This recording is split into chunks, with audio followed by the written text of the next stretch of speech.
I'm remembering 51. Then I got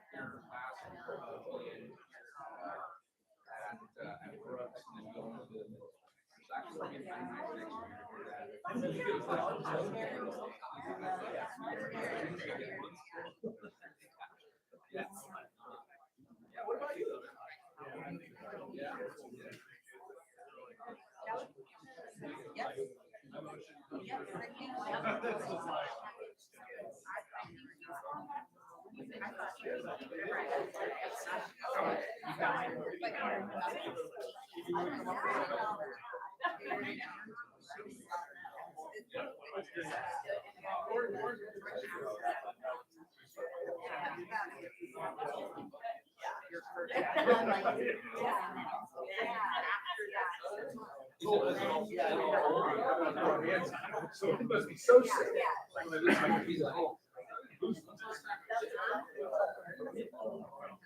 Would you like?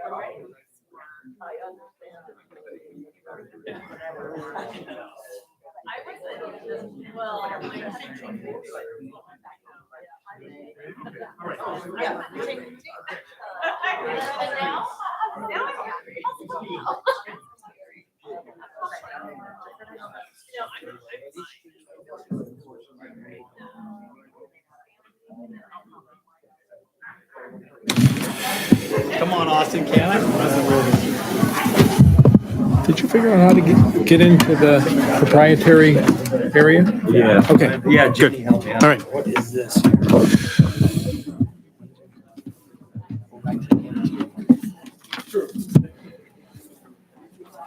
Jen, did you put this on? Yes. So it's the lady who.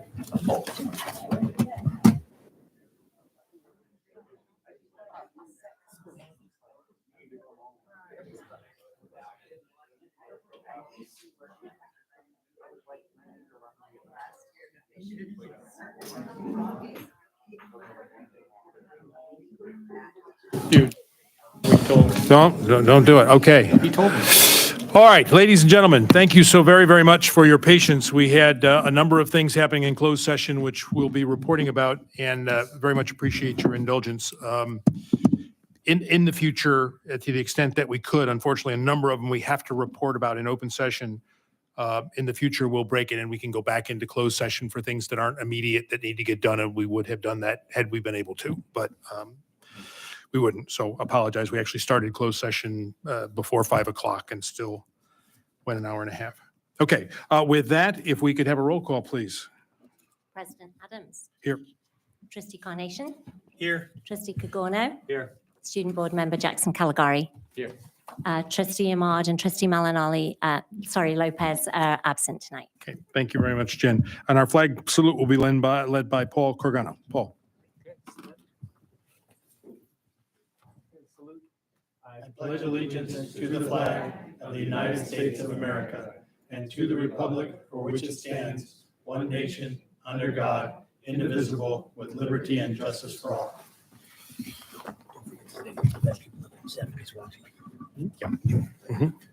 Okay. A report out of closed session. Do you have anything, Superintendent Decker? No, I don't have. Okay, I have a few things. I do want to acknowledge and thank, we had a safety discussion under item 1.6, a closed session with Chief Roush and our Student Resource Officer, Deputy Tamayo. And really appreciate their candid. We have the ability to talk about means and methods, tactics, and sort of behind the scenes information that would perhaps not be safe to have publicly described about how they respond, areas that we can work on. They're called means and methods in law enforcement and emergency response. We have an extraordinarily close relationship with the Windsor Police, and particularly through our, not just Deputy Tamayo, but his predecessors, and we are the only school district since late 90s that have had a student resource relationship with our law enforcement agency. For those of you who don't know, there was an incident that resulted in a lockdown at Windsor Middle School last Friday. If you haven't seen it, we can certainly get it to you. There was a variety of communications, a number of lessons learned, but particularly I want to thank Heather Bailey, our Communications and Public Information Officer, who late in the day put out a very detailed chronology, amongst other things, that law enforcement was on the scene in 2.5 minutes. We need to do some work about helping our families understand that if it's a lockdown, that means even though you're intuitively may want to come to your school, at that point you need to not come to the school, and we're going to work on some of those things. But I cannot express enough on behalf of both the district office, our principals, the staff, and your board of trustees about how pleased we are with how well that went. I don't know if there's folks who would like to talk about that a little bit at public comment. I do have one letter that was sent to us that I want to read, interestingly enough, from a commentary of a Windsor Middle School parent. We also had an expulsion and a readmission. We're going to start with the readmission first. One of the worst things I mentioned this last month as well, when we get to the vote on expulsion, one of the hardest things we do as school board members is the discipline related to expulsion of students. It is rare. We are very fortunate in that regard. But I will tell you the flip side of that is having readmissions where a student is expelled for a period of time and he or she has met all the requirements for readmission, are back on track, and we see that student a year later usually, and we were able to do that with one of our students today. It is a very powerful thing. So kudos to them and their family. So on consideration of student readmission, case number 030322, could I have a motion, please, on whether or not we were going to readmit that student? I make a motion that we readmit that student. Okay, trustee Carnation? Second? I'll second. Okay, by trustee Cordogano. All those in favor? Aye. Okay, that will pass 302, and well done. Okay. We then had an expulsion case. This is case number 021623. In an expulsion, we have to take a two-step process publicly. One, there are findings of fact from an investigation. Usually it results from a suspension, which then has an administrative process. And if the findings of fact are upheld, there then is grounds that we can consider the expulsion. So in consideration of student expulsion, case number 021623, is there a motion to accept the findings of fact? I'll make the motion to accept the findings of fact. Okay, And I'll second that motion. okay. And all those in favor? Aye. Okay, that'll pass with 3 ayes, 0 noes, and 2 absent. In consideration of student expulsion case 021623, is there a motion to uphold the principal's recommendation for expulsion? And in this case, I will make the motion to uphold the recommendation for expulsion, and that's expulsion will be suspended with the student to remain placed at their current school. With that motion, is there a second? Go ahead. I'll second. Okay. We have a motion then for upholding an expulsion for a year period and that to be suspended. All those in favor? Aye. Aye. Okay, that'll pass 3, 0 noes, 2 absence, no expulsions. Is there anything else that we need to do about that? Can we cover that documentation at the end of the meeting? So make sure that it's filled out properly. Okay, thank you. I do not believe there is anything else that we need to cover out of closed session. No, that was it. Okay, thank you. It's been a busy hour and a half, ladies and gentlemen. Okay, any adjustments to the agenda? Do we know, Mr. Decker, do we have a group of people or something on a particular agenda item that we might want to move They're all around? agendized, so everything is accounted for, I believe, with the individuals here. So I don't think we need to move anything around. I think it's all good. Okay, I love all good. Okay, then we will go to 3.2, Celebrating Success Volunteers of the Year. And who is our, here we go. Come on down, friends. Jen, you want to say it? We've done it. Oh, okay, you got it. Taken care of. Okay, thank you. Good evening. I Hi. don't believe I've met Mr. Carnation. I'm Jeannie Acuna. I'm sitting in as principal at Maddie Washburn for the remainder of the year with Dr. Kruger. And I am here to acknowledge and to celebrate Mr. Craig Hartline, who has been coming to Maddie Washburn on Fridays He comes, sets up science lessons for the kindergarten through second grade children, brings all the materials, presents science, standards-based science lessons for them, demonstrations. And I understand cleans up and sets up, cleans up, and does it all on his own. And this is remarkable in itself. If he were doing this for a year, you've been doing this for 12 years now, I understand. Yes. And I also understand that the kids are so excited about Friday because they absolutely love everything you're doing with them. And I understand Lake County's trying to pilfer you, so we are going to have words about that. Aha. Well, we'll just see. I guess there are 5 days in a week. There we go. All right. Well, thank you very much, and we really appreciate everything. If I can make one comment, I'd like to mention that I appreciate a few things here. My wife Donna has helped organize getting the science stuff set up. And I appreciate the administration and the teachers being tolerant and working with me. on all Wonderful. this. Thank you. And Craig and Donna and Principal Acuna, I think there's 5 or 6 of you, if you could all stay till the end, we have one for each school, and then we'll get a picture with the whole group, if you don't mind staying for a few more minutes. Yeah, just at the end of this section. Yeah, yeah. You're here And till that'll be 10 about, p.m. that'll be about 11:30 at happy hour. So, yes, ma'am. Hi, I'm Annette Zacconi, principal at Brooks Elementary, and we have an outstanding volunteer that we want to recognize. And she's so busy and outstanding, she was unable to make it this evening. But we want to recognize Annie Falbo, who shows up more than once a week and is extremely supportive of our garden education program. Our garden teacher raves about her, and so I just wanted to read a little bit. Annie is a superstar volunteer. She's up for anything we ask, whether that's making copies, washing dishes, breaking soil, pulling weeds, serving garden samples, you name it, she will help. She's consistent and communicative, and her positive can-do attitude is such an asset to our garden classroom. She's also very flexible and jumps in if things don't go as planned, which happens in garden. She's a true garden angel. And so we want to recognize her, and I will deliver this and let her know that we appreciate her service at Brooks. Thank you very much.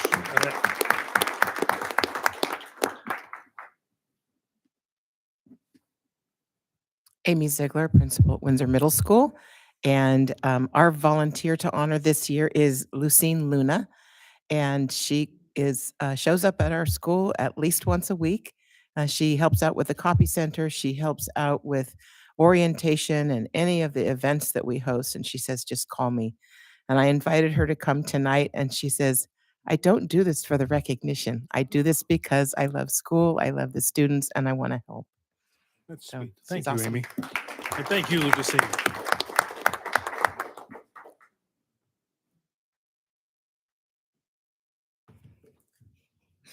All right. Good evening, everybody. I am Patricia Chadwick, principal at Cali, and I am here to proudly speak about Miss Kelly Gillingham, who's right here. She wears many hats on our campus. One of them is that she works endlessly with our PTA on campus as well as off campus. Most importantly, she helped us plan and execute our first in-person open house in almost 3 years. From making sure that there were beautiful places on campus for art to be displayed, a food truck kind of pavilion area for parents to come, camp out, enjoy food, and be on our campus, and then get to our classrooms, and even making sure that teachers felt appreciated in the midst of all of that. She has been working so hard at Cali. She also comes through our office and just always welcomes people with a smile when she's on campus, and is already planning with us as admin on how to improve and do more work looking to next year. She's a valuable thought partner and also just a really important part of our community, and we're so grateful to have her. So thank you, Kelly.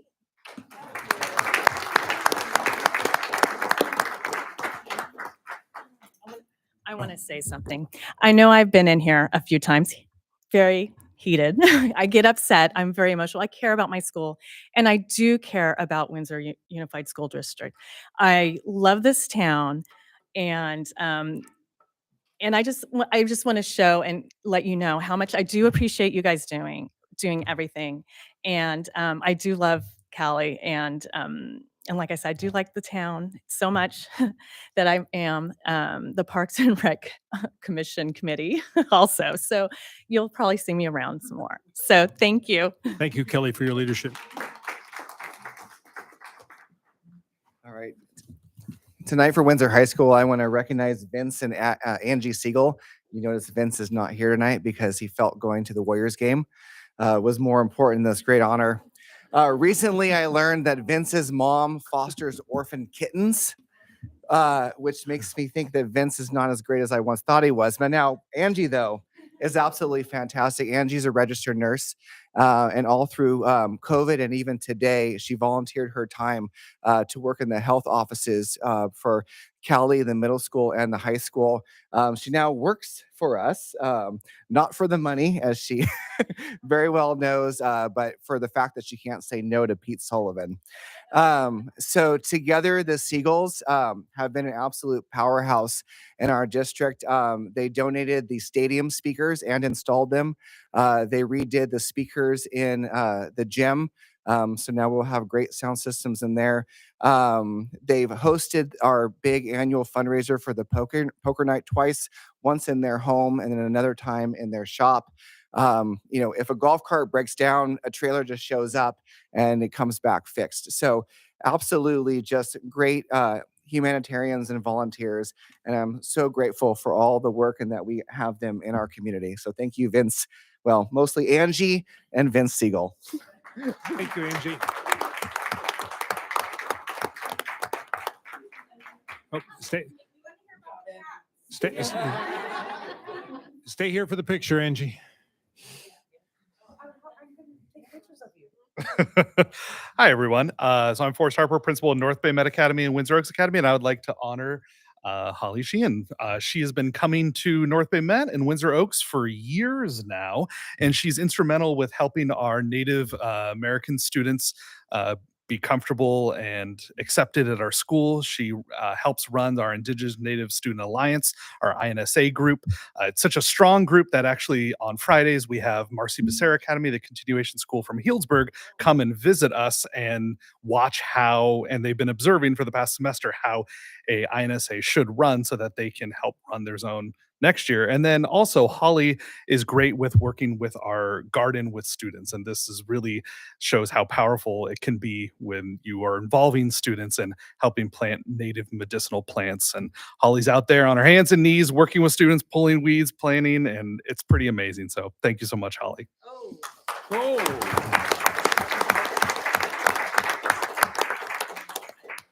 I just want to say thank you to the local Pomo community and to a lot of the intertribal community that have volunteered their time to come in to support the Native Student Alliance groups and to come and work in the garden. And Madonna is one of those people, which is why I dragged her up here. It's Madonna from Round Valley and Lakota. And so thank you so much, Forrest. We really appreciate you. And it's been it's a joy to work in the schools. So thank you. And you're coming up on the next item, I think. Yes, I am. Yeah, cool. Should I stay up here? No, is that everybody? Yes. Okay, if we could have the honorees and their principals and, Amy and Annette, you come up too with, come on up here. We'll do it in front of us and then we'll stand behind you.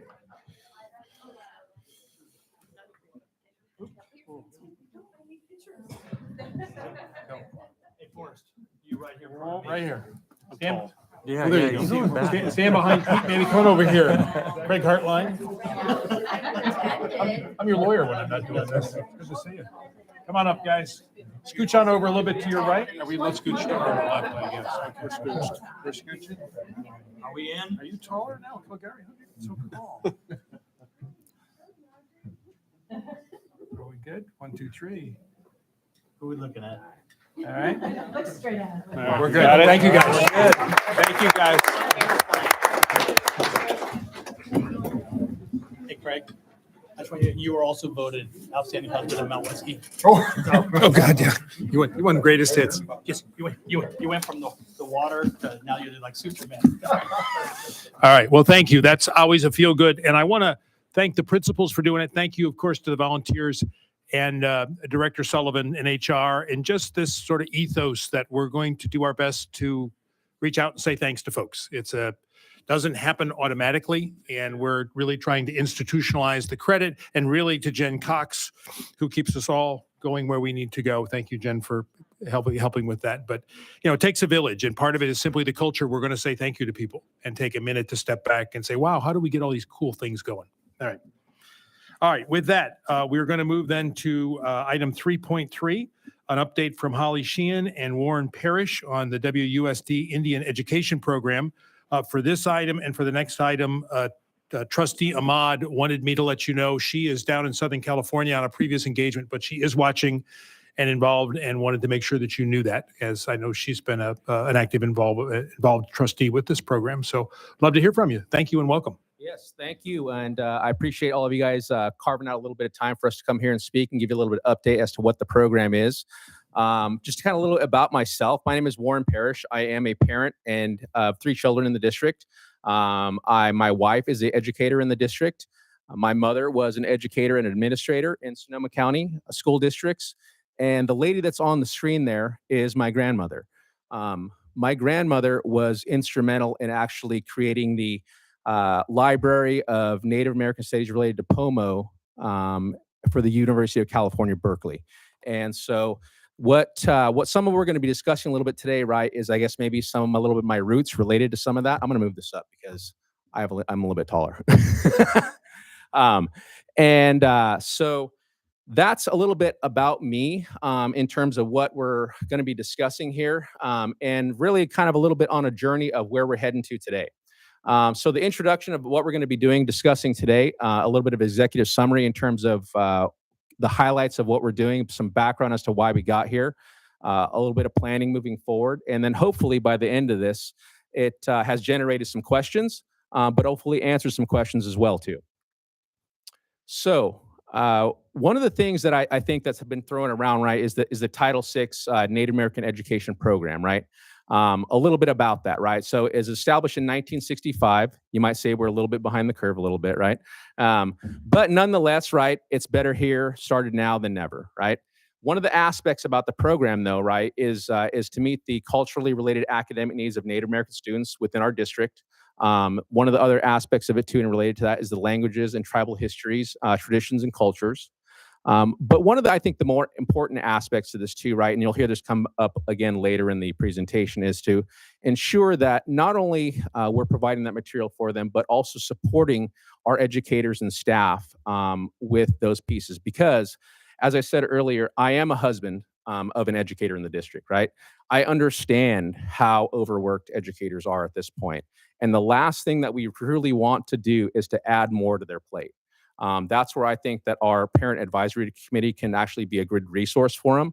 And as I said earlier, with the aspect of the building of the library of material that my grandmother helped with for the University of California, Berkeley, this is much in that same spirit.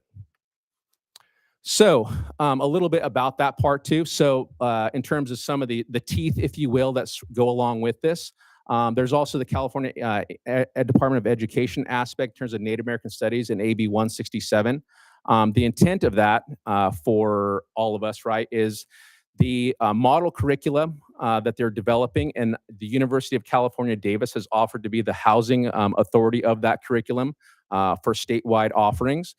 What kind of presents us in a very unique position here in the Windsor Unified School District is that we are actually a little bit ahead of the curve in terms of having our PAC built with that piece, because what it does is it presents us to have a very unique position in having input as to what goes into the housing that curriculum at the University of California, Davis. So we do present ourselves with a very unique spot in having some input in that. So you might ask a little bit, hey, what is the PAC, right? What is the Parent Advisory Committee to the Native American Education Program? Currently, right now, it's 4 board members, myself being the chairman. There are 2 parent representatives, 1 tribal representative, 1 teacher representative, and the lovely Jenny Cox is our district representative. She's been very instrumental in actually providing us a great path of communication to Superintendent Decker, bringing some of the considerations to the board for us, and really kind of has been really instrumental in helping out in that direction. So we were very thankful for that. So some of the things in terms of like, what is the PAC going to do? What is the intent of our program? So the main 4 goals that we have identified there are culture and language, college and work readiness, health and wellness, which sort of really ties into all of these, and then also professional development. So you might ask yourself, hey, how is that going to be accomplished? With these next elements are the items that we plan to do that with. So align with the federal and state standards of Title VI, but also AB 167. Partner with the Windsor Unified School District, which Superintendent Decker, along with Jenny Cox, have been very instrumental in terms of supporting, creating dialogue, and really overall having great communication and supporting the program to get it to actually where it is right now. The other part too is to ensure accurate representation of Native American curricula for students and staff. And what I mean by that is that as a Native American who's grown up in the school systems, right? Really what we're talking about is moving away from, you know, the days of cutting up paper bags and using them as headdresses, right? As a part of our curriculum. We are talking about moving away from that and actually creating more accurate representation, stuff where kids can actually see themselves in the curriculum, right? Rather than being characters of the curriculum. So that's what a lot of what we're talking about and looking to establish. So when we look at that, right, how do we best service the Windsor Unified School District? Some of that is through grade level appropriate material, right? And that has to do in conjunction with having good communication with the administrators in the district, which we were lucky enough to be able to present today to the principals about this same material that we're talking about today. So beginning that dialogue. The other part too is to collaborate with the leadership in the district in order to help identify what those needs are. And where I see that actually being successful is the way that by having Jenny Cox as a conduit for information to our PAC, that allows that voice to be heard in terms of what are the needs happening at the local school sites. How do we best, not only from our perspective, deliver good like representative material, but also what are the needs that are happening at the schools? So how do we best support that, right? A little bit also a bit about myself too. My day job is I work as a battalion chief for CAL FIRE. And so I will say a little thing to whoever said the thing about the first responders earlier. Absolutely, they did a great job. And so I would like to kind of put that part in there too. The other thing though that we want to make sure of is to work with the district in terms of how do we best connect and communicate, right? That's obviously one of the hugest aspects to making this successful is the connection and the communication in terms of that part. One of the things I did propose to the principals earlier was that to have site liaisons. And I don't mean site liaisons in the terms of, hey, we're going to give this the material, they need to create it. That's not what I want to do. As I said earlier, it's not our intent to put more work onto other people. What I do see those liaisons being successful in, right, is that just being a point of contact for those sites, right? If there are needs that come up, it provides a path and an avenue of communication for the educators at those sites, as well as the administrators. It also provides us a path and an avenue to communicate to those sites when we have newer material that comes up, things that support it. How many here have heard of teachers pay teachers? Right? Just about everybody in here. If you look at that model of how that is delivered, that's really what we're talking about, right? Essentially, what we are is talking about being the teachers pay teachers, the free version, obviously, but for Native American curricula, right? Something they can be able to pull off the shelf without minimal effort, right? And be able to teach their students supplemental material. That's what we're talking about. The other aspects too that we are looking to develop, right, is ensuring that there is good educator professional development in terms of that piece. That is a key element to all of this, right? Obviously, the teachers are the backbones to making this really all work properly. So ensuring that we are providing them that professional development during that time, hopefully, and working with Superintendent Decker on that to see how we can further that along. So the other elements to this too, right, are With every program, it has to have a secure funding mechanism, right? That's where the sort of rubber meets the road, if you will, right? One of the aspects that I mentioned earlier in terms of Title VI grant funding is that I'm just going to be completely transparent about this. Is that, and I was transparent with this about the principles earlier too. Is Title VI is really great, and it's sort of what gives us the foundation to work the program from. But in terms of a secure mechanism, it is not a very solidified one moving forward. It really ultimately only provides enough dollars really to maybe provide extra pens, pencils, that kind of stuff, right, at the end of the day. In terms of business, right, it's not a big return on investment in terms of time spent on doing it. The other ways that I do see potentially working forward, right, are our tribal partnerships, right? Making sure that we work on those and solidify those, and I think really bring them into the conversation on what this looks like, but also partnering with the district as well too, right? And how we can move forward, because really, this really is a sort of a trifecta approach in terms of making this work and making it work effectively, but also hopefully creating a ship that is unsinkable, if you will, right? The other part too that was important for us is to look at with the WUSD leadership in terms of data, looking at trends, looking at demographics, the successes, challenges, and identifying future needs, which kind of holds us accountable to staying in line with our goals. But as I said earlier, I'm a battalion chief with CAL FIRE. One of the biggest things that we always do is that we don't ever fall in love with our plan, right? Because things always change during fires. And so is to constantly assess the success of the program. That's something that's near and dear to me, right? Is to ensure that we are constantly looking at, hey, are we still being successful, right? Is what we're doing actually still working, right? And so that's something that's that I will for sure make sure that is a top priority for the program. So a little bit of like data in terms of this stuff. So, and if you could kind of remember this number in the back of your head as I kind of move through this, right? So in the 2020 census reflected that 2.9% of the total population in the United States reflected as being Native American. If you look closer at California, there's 110 federally recognized tribes. California has the largest Native American population with 311,000. And this data right here is data from your district. This is data that reflects, number one, right, as you guys all probably very well aware, the declining enrollment in terms of students. The bottom line, trend line right there reflects the increasing number of Native American students that are going to be actually coming into the district.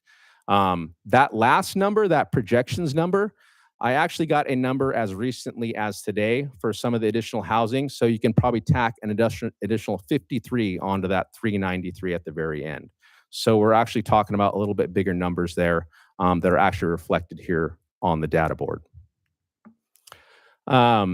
So currently right now, if you were to look at these purely as a statistical aspect, right now we have 6% of the district reflecting as Native Americans or identifying as Native Americans within the Windsor Unified School District. And if we look at the overall trends from where we're at in terms of where we're headed to, that bumps up to 8% of the district, which, as I said, if you remember the 2.9% from the overall census, no matter what, we're still above that, right, for our district. So you might ask, okay, hey, that's great, Warren, where are we at in terms of the overall nuts and bolts of the program? So the overall nuts and bolts of the program, right? So the things that we have complete in terms of phase one was developing the PAC, right, which took some time to actually assemble all the members, make sure that we had the right people in place, that had right intentions in place in terms of like establishing this and working collaboratively with WUSD. Establishing our bylaws for our PAC, identify data with Native American student populations, and then partnering, as I said, with WUSD. Some of the other things that we currently have underway are partnering with our local tribes in terms of bringing them into the conversation and what this might look like moving forward. Establishing the PAC goals, actually, which is complete now. And then securing funding streams, as I mentioned before, to actually have a more secure path forward. The phase three, in terms of the development part of this, we're talking about the site liaisons and developing that conversation further with WUSD administration. the curriculum access point or library of information for our educators to be able to access, and then also work collaboratively with the intent of AB 167 for housing curricula out of UC Davis for basically all to be able to access throughout the state. And then the other part too is that, as I said before, this is my old battalion chief part of me, right, is to constantly assess our effectiveness in terms of how we're doing and making sure that we're currently on the right track. So just to kind of leave you with a little something here. So one of the biggest aspects that we know we have in terms of communication and culture, right? For a lot of Native Americans, this is their reference of what working with school systems historically are. And a lot of Native Americans are only 2 generations removed from that. This is what we'd like to turn it into, right? Ultimately, we want to provide more success in terms of graduation, attendance, having kids see themselves in the curriculum, and really having more accurate representation. And so really, that's at the end of the day what our aim is. Thank you very much. My name is Warren Parrish. Thank you very much, Warren. Holly, did you have anything to add? I think we may have a couple questions and comments from the board, and we'll certainly take public comment on this. I thank you, Warren. That was an incredible conglomeration of information and time that you put into that. I work with Big Picture Learning, Native American Initiative. As most of you know, we have 2 big picture schools in the district, and I've had the incredible privilege of working in those schools separately from the Title VI work and have seen the impact of having a Native Student Alliance like we talked about. I think that there's plenty of data to show in your district, just from the 5 years of working in the Alta Ed programs, how meeting the cultural and linguistic needs of the Native students and really providing curriculum that accurately represents the local communities and the history of this place changes the success outcomes from Native students, and that's data that we can provide. And so really, I think a lot of what we're doing is taking best practices from what we've developed in Alt Ed and offering it to other schools, plus more. So please, any questions you have. One thing I do want to do is just recognize Jenny Cox, as Warren had mentioned. Like, we really couldn't do this without her, for real. And so all of us wanted to make sure that we honor you.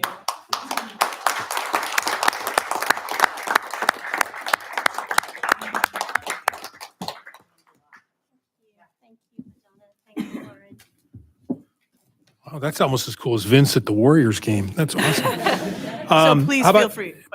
Yeah, please, guys, wait there. Let's start maybe with Jackson. If you have any comments or any other trustees at the dais, and then we'll have anything that the public might want to have. Jackson, anything to? Well, I was just as you were presenting, I was looking at the numbers for before you even got to the slide about the Native American population. I saw that it was 1% at the high school, and I thought that was really low. And then I looked at the district as a whole, and that number said 5%. Obviously, we're a little higher than that. But what I can see, if we have 1% at the high school, is that number is going to keep getting bigger because a lot of our kids are younger. It sounds like. So that means that this is obviously 10 years ago, 20 years ago, 30 years ago would have been a better time to phase it in, but definitely got to do it while we have a lot of kids coming up that could really benefit from the program. So thank you. Thank you, Jackson. Paul? Yeah, Warren, I'd also like to thank you for your presentation. And as a teacher, I would very much be interested in presenting Native Americans in a different light. I just have to tell you a little quick thing about in 4th grade. One of the things that we always did were the mission things. Well, one of my colleagues said, well, that's really maybe something we shouldn't be actually celebrating because of the horrible things that they did to the Native Americans in those missions. So after talking about it, we didn't get rid of it totally, but the teachers had the option of doing a gold rush thing instead. And I know there's problems with that as well. I know, but it's like, okay, well, we'll take one thing at a time, right? Right. So, but I just wanted you to know that it's definitely something that I think teachers will embrace. Well, I appreciate you saying that. And you bring up actually a very valid point about something. Me, myself, I don't necessarily agree with erasure, erasing things off the map, because nonetheless, they did happen, right? For good, bad, or indifferent. But I think what we do, though, is that I think what I'm more talking about is just equal representation of both the good and the bad, right? Because I think there's something to be learned from both. Yeah, and I think definitely sometimes it's age appropriateness too. At what age can you really introduce what actually was happening in those missions? You have to consider that as well.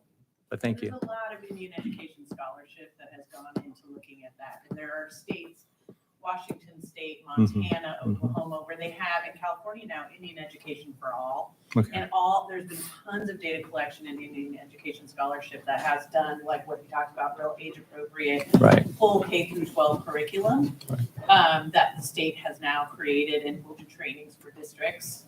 So I think it's not just you all, I think we're moving forward where you're going to get support from the state as well as you guys just trying to trudge through and do a better job on your own. Does that make sense? No, that makes total sense. Yeah, And I thank you. Hopefully that's part of my vision as a consultant working with you all is bringing those resources Right. together and making it as easy as possible Okay. for you guys to implement some of that. Thank you for that. California Museum has a wonderful curriculum. Yeah, and just one thing I just like to end with, because I know you got a lot of stuff you got to get to here, but I think that given the demographics that are obviously changing, and giving the unique position that I think the Windsor Unified School District sits in, I think what it does is it creates a very golden opportunity to have a model curriculum in Sonoma County and be a model for all the other districts. That's what I think. I had conflicting feelings. One is I wish this was around when my kids were growing up, so that as Native kids, this is something that I wish they would have been able to take more and part of. On the great side of this, my grandkids, they're going to get to be able to take more advantage of these things. So I really appreciate you guys putting in the efforts. I'd like to personally, my family wants to take it, that ADA, that rising number, that's my kids. They're hoping those numbers go up. So but in all seriousness, this is really good. And these things don't happen without a lot of effort. I don't want to say private effort, but personal effort by a lot of different people, putting in a little bit, some people putting in a lot of bit to make these things develop. And so thank you for doing that. And I think it's just one more thing that's going to make Windsor just that much more of a rich place for kids to learn and belong and be something. And lastly, Jen is not only awesome in your group, but she is like our mom too. She makes sure that we are where we're supposed to be and we're doing the things we're supposed to be. And without Jen, we'd all be lost. So anyhow, thank you, Jen.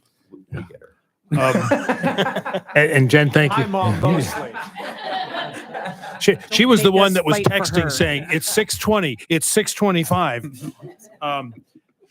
I want to acknowledge again, Stephanie Ahmad's listening. Trustee Lopez had some family issues and couldn't be here, but has started, and I know I've seen it at the graduation celebrations, and thank you, Holly and Forrest, about a land acknowledgement, and we're trying to figure out to get slowly up to that, so that probably is forthcoming.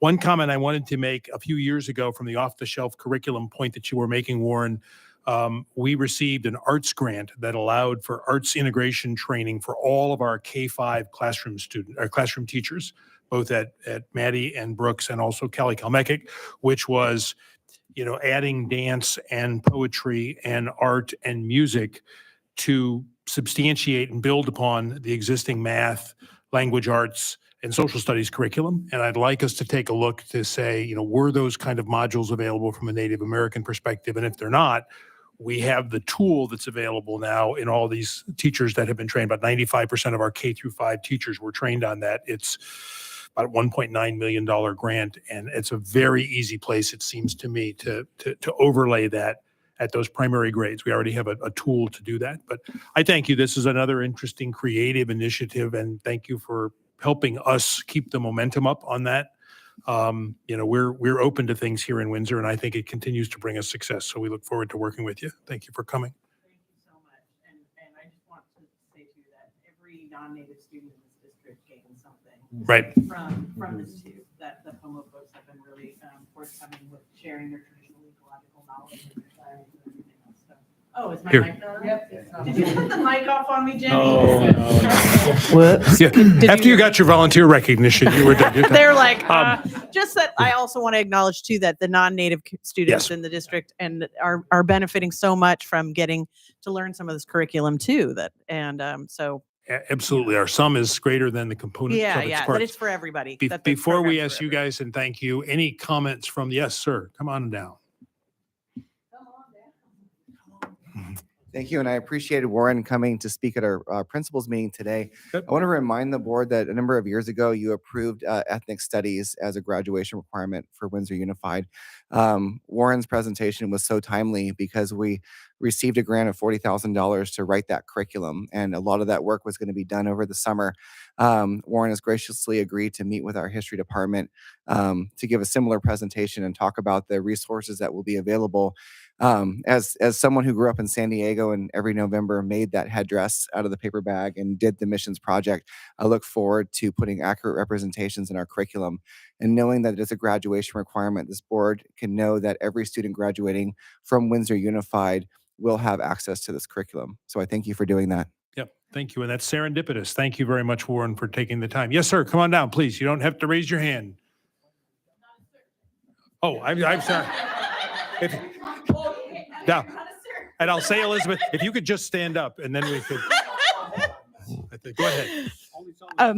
Yeah, I thought it was one of the ball players in the back row there. Very, very excited to hear about this curriculum because for years, I've been changing the way I speak with students. I don't say Native Americans, Native Californians were.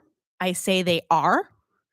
And that's so important. And speaking from the arts perspective, which I'll be speaking about later today, but I really see a lot of entry points, especially exposing our students to the various forms of Native California and Native American arts that we have represented in our community. Thank you. Thank you so much, Ms. Robertson.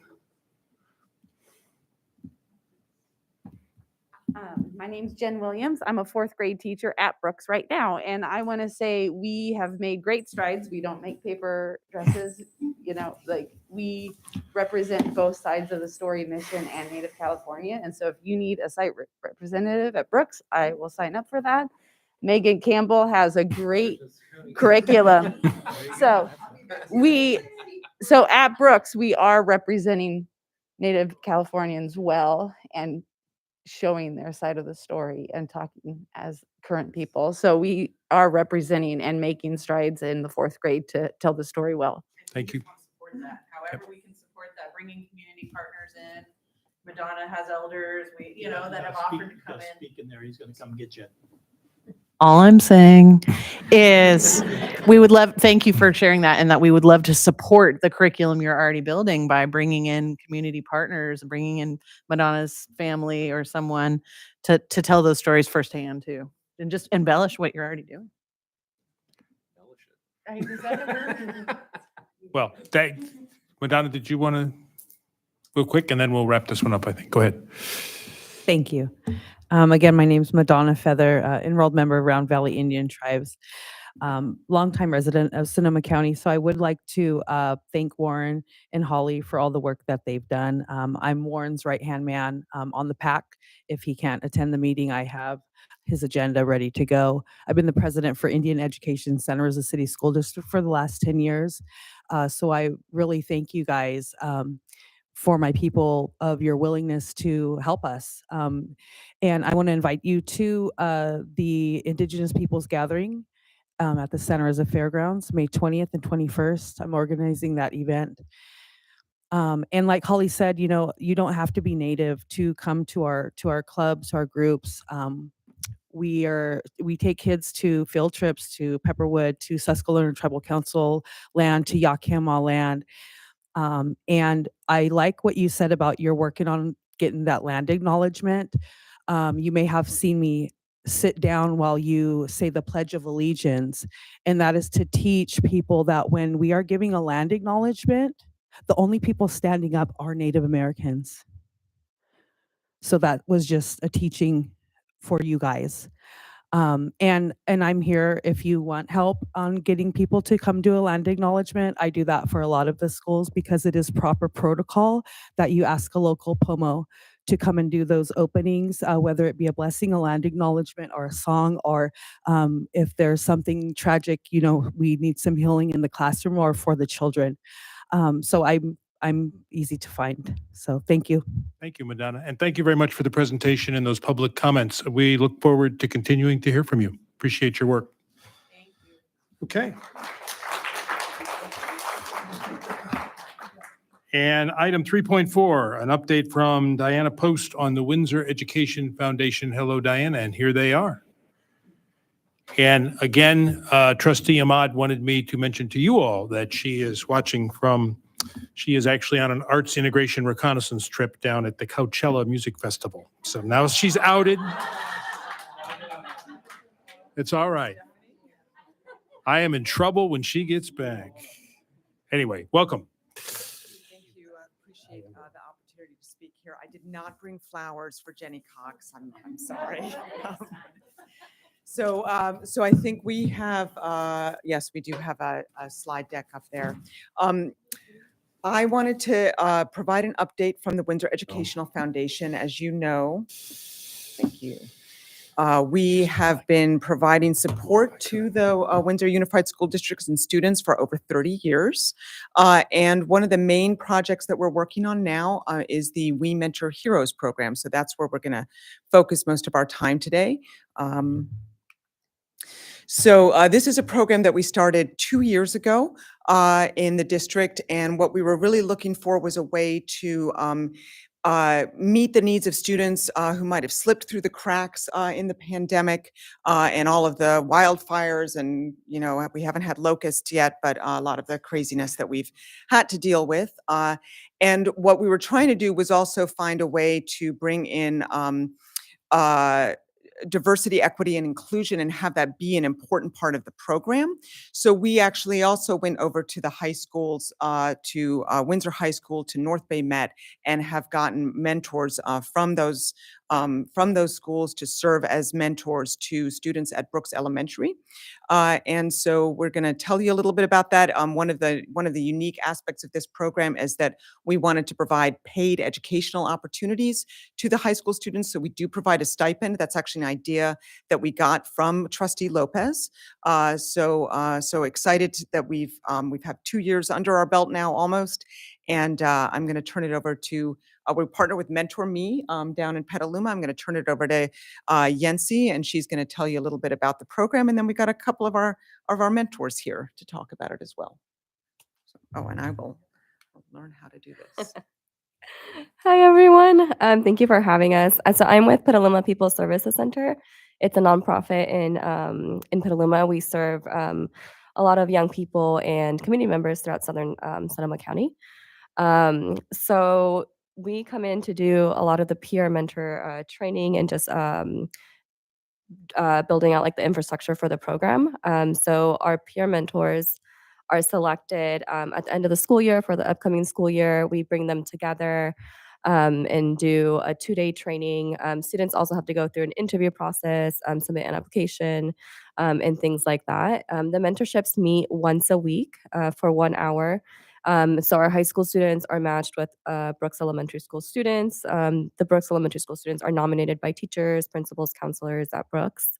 And we do have 2 students here who are current mentors who will share a little bit more about their experience. And I just want to give you some quick stats. So like Diana shared, we are in our 2nd year right now.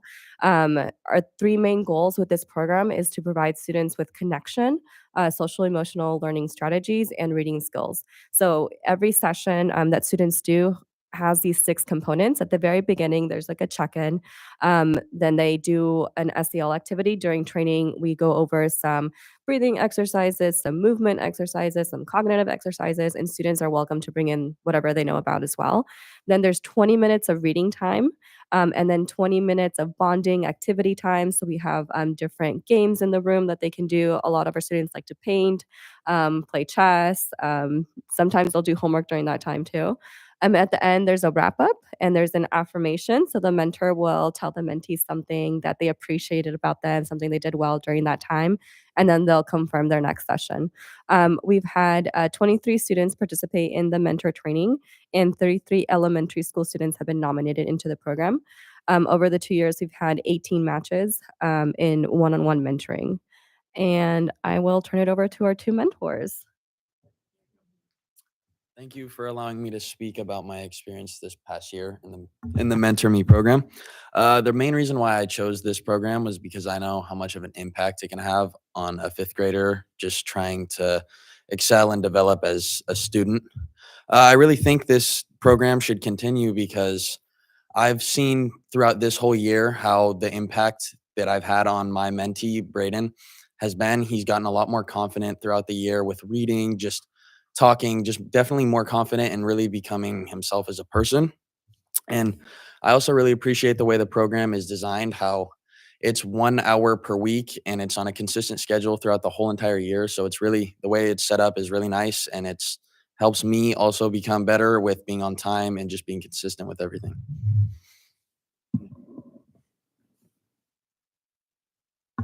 Hi, I'm Nick Silva. I am a mentor in the Mentor Me program. I really like the program because it's a good opportunity for younger kids in the elementary school to be able to like ask questions and hang out with an older student, typically junior or senior at Windsor High School. And I've really seen that my mentors improved with just being shy around me. It's 1 hour a week, and just throughout like the first like couple months, he's gotten really comfortable around me. He hasn't really given me any trouble ever. And we give him and we do like a check-in at the end, like Nate said, that, what did you like the most and least? And I finally got him to say that he enjoyed reading the other day. So that was a big accomplishment. So I'm really happy with the program and would really like to see it continue. So Nick, before you step down, both for you and Nate come back up, I'd be curious for each of you, what's 1 or 2 of the best things that you've gotten out of this with the opportunity to be a mentor for a young 5th grader?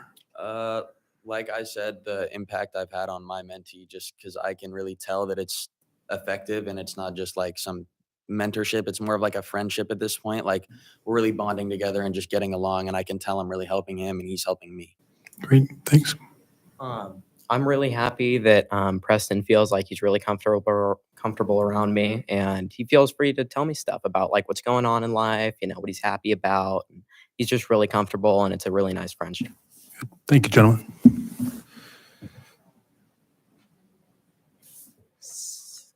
So I think next, I don't know if yeah. So we're going to skip the mentee videos, but we do have Principal Zucconi to tell us a little bit about the mentee experience from what she's seen. I think, in my opinion, every child should have a adolescent mentor. It's a mutually beneficial experience. Some of you may know I served for about 9 years Napa County Office Education AmeriCorps program, and the entire experience was about developing mentors, and then they went off and did their magic. The students that are referred to the program, I don't, there's confidentiality concerns. Without saying why or who or when we refer, you can assume that we're referring for a very specific need that we have found difficult to meet within our resources on campus. So I am also a very strong supporter of this continuing and finding a way to expand our mentor development at the high school level, and then our mentees who all deserve to have one single person focused on them for a period of time every week.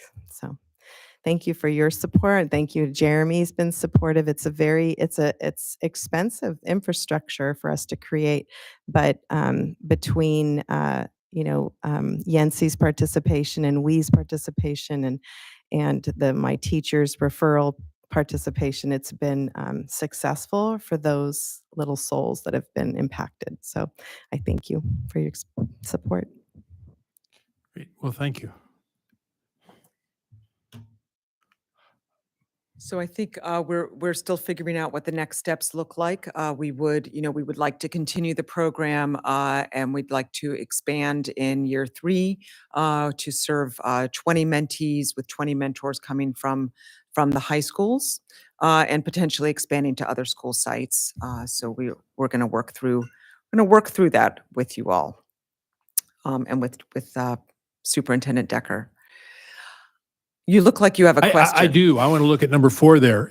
We've talked about what it costs. I know that the WE Foundation raises money. Is this funded entirely by WE? Do we have outside grants? Does the district contribute? Where do we see building this alliance together? And you have a nice front row supporters of, equity for all students. But I'm curious about that because I'm a little bit aware, but not entirely, I think. Do you want to speak to that? So the district does contribute funds. Mhm. Diana and I got together, really discussed this and tried to figure out how we were going to do it. The initial thought was we would provide the seed funding to get started. And Diana, I don't remember my investment, but I know it was more than 10,000. It was around 15,000, correct? And so she was going to beat the streets, find those dollars, and then hopefully eventually take over what the district had provided. We weren't able to secure the funding for this past year. I did say that I'd stick it out. We would do another year, and then we need to look at how we can make this sustainable moving forward. So that's really what part of this presentation is, to put it in front of you, make everybody aware that this is a great program. It's an expensive program per child, but it's a great program for those children. So it's really so that you're aware of what's going on. Okay. And Diana, if you have specific numbers that you want to throw out, that's fine. But I don't have the numbers right in front of me, but I would say most of it's been coming from the district with some pieces supplemented by WE Foundation. Then WE Foundation also is paying for the stipends Mhm. for the students. Right. And thank you for that. I yeah. was aware of that piece. Yeah, it seems to me this is, leveraging with or matching, but reaching out into the community and, this kind of presentation, getting to endowment sources or well-to-do businesses or individuals would say, great, how many students, can I support, right? And just packaging that. So I think that is a way that we could get some synergy on this. Yeah, I So think- thank you. And yeah. thank you for the 2 mentors that are here and all your colleagues that are doing this because you're where the rubber meets the road. Yeah, and we are going to take back and look at are there ways that we could do this that would be less expensive Yeah. as well. So that's something that we're gonna work on because we do want to make it sustainable for the district. Good. Any other comments from my colleagues up here? Yeah, Paul. I just want to thank you for the work you do, and those videos that you can watch them online. They really are very powerful. Go to the WE Foundation Yeah, website. go to the WE Foundation website and look at those videos. They're really powerful. Thank you. Okay. Before you all sit down, any comments from the floor? Or did you have something? Yeah. Oh, well, jump in, buddy. Well, I thought you were looking at Jackson first, but I didn't know if you want. Yeah, thank you. Actually, I got to have lunch with our folks the other day, and we went through a lot of this stuff. And so I want to start with thank you for what you guys have done so far. With COVID, there were a lot of disconnects going on all over the place. It was something new for practically everybody. And so you stepped in, found a program down in Petaluma, took it, morphed it a little bit, took funds, got the district to put in some funds, and was a nice, what I'm going to call, I don't know if the right word is stopgap, but it was filling a need that was there, and took us to this point. And for that, I say thank you. And we've done some good things. Going forward, though, I think that we, and now that COVID's kind of behind us, we can transition back to a program that's already in place. And so we have, as we discussed, we've got hundreds of seniors that need to do senior projects.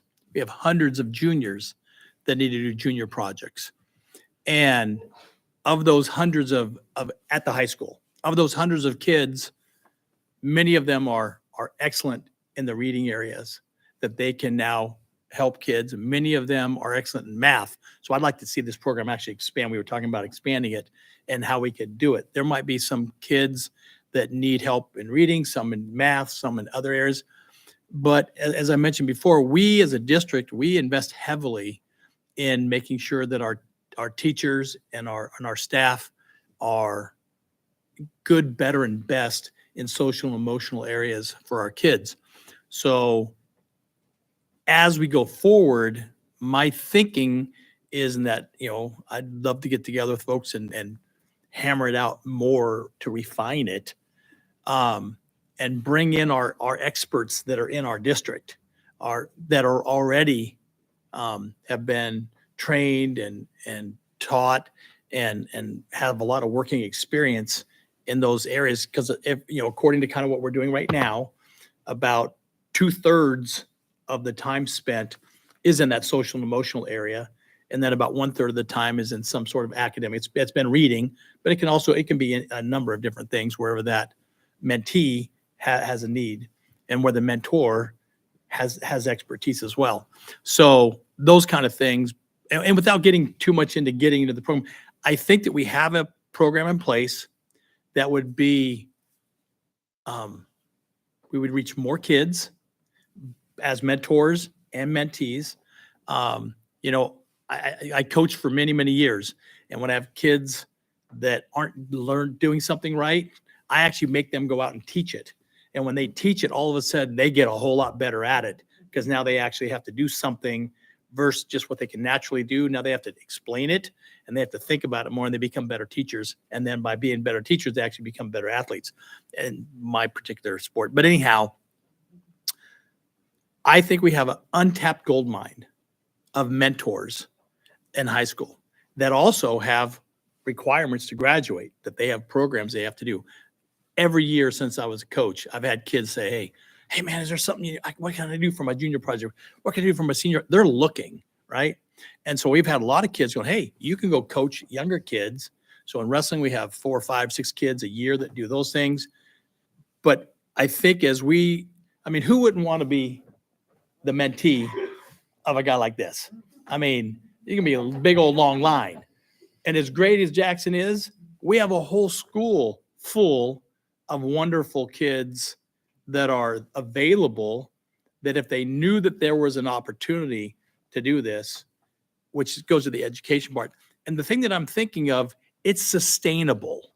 That's the issue. It's practical. It will work. We use the resources of our district already, and it's sustainable. And without getting into numbers too much, rough and dirty, we're spending about $2,000 plus per mentee right now. That's been the model for the last 2 years. It's not a sustainable model, which we've discussed. It's also not a model that we can expand. So if we go to the program where we have these juniors and seniors, even maybe sophomores that may want to be involved, that they can offer these services as a mentor, and we have the mentees. And the other part that's kind of important to me, and I just want to throw that, I don't believe the kids should get paid. It's a philosophical issue. I don't believe the kids should get paid to be mentors. Just like I don't believe that coaches should really get, they come back and they do all their things. Somebody taught me a whole bunch of things as I was growing up, and no one paid them. They were donating their time. They were volunteering. They were being mentors to me. And I've turned it around and done the same thing to others. I think kids that are older, I'm going to say in the high school ages, them mentoring I don't say for free, but them mentoring it's a principle of them giving back. and them of having some gratitude for the things that someone else did for them that they now pass on to the younger groups. And that there's a reward in there that's not monetary, but it's a different kind of reward. And I think that we can have our cake and eat it too, where we can have our older students, our more experienced students, be great examples and help to the younger ones, and have that continuum of experience and support going back and forth.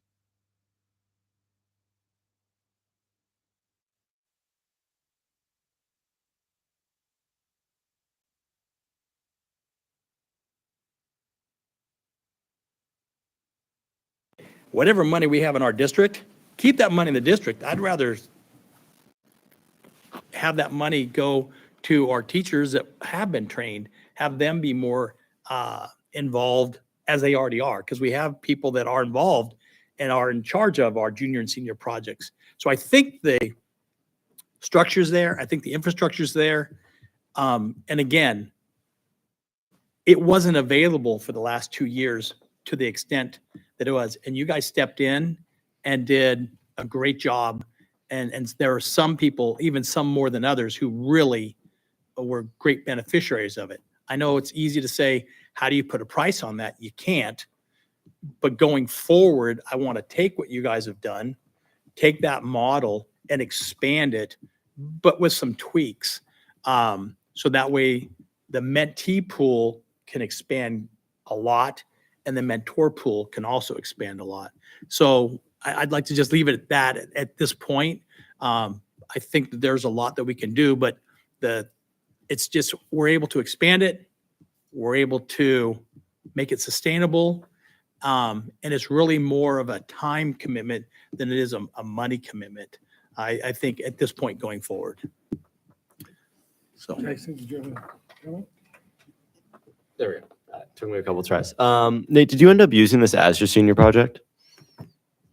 Yeah, pretty much the reason I heard about it is it was recommended to me by my business teacher for our senior project. So I hadn't really heard of it before that, but I'm really glad that I did that, and it made it pretty nice for me because it was consistent throughout the entire school year. I had a consistent schedule rather than just cramming it all at the beginning or all at the end. So it was pretty nice the way it was formatted. Yeah, I was going to say, I mean, it sounds like you did it and didn't have any problems with it. I was going to make sure that we had enough hours to complete a senior project. Seems like there were no problems there. Nice part about the senior project, if you do want to avoid paying students, any money that people do make through senior projects, they're supposed to donate or supposed to not make money in the first place. So that's a nice way to get, for lack of a better term, free labor. Windsor High School also has a leadership program that is going to be 120 students next year at the very least. They're all required 8 hours every grading period, every 6 weeks of community service. So I'm sure if you talk to Ms. Whiteley, she would absolutely push that as an opportunity. This is an opportunity to get those hours. I think that if you want to expand the program, advertising it as, hey, get your senior project requirement outside of just Vineyard, or advertise it as, hey, fill in your work hours for leadership, because those are really good students to get. This can be expanded past probably 20 mentors. And I know that that's obviously the goal, because you're going to come up with as many mentees as you have mentors. So I think that it's certainly a program that can be expanded a lot if we advertise in the right spots. And I think that senior projects and through leadership, there's a lot of people that need community service for one reason or another. And I think this is a really good opportunity for them for a lot of reasons. So I wanted to say that I think that's probably the direction to go if we're looking for expansion. And I think we should be looking for expansion.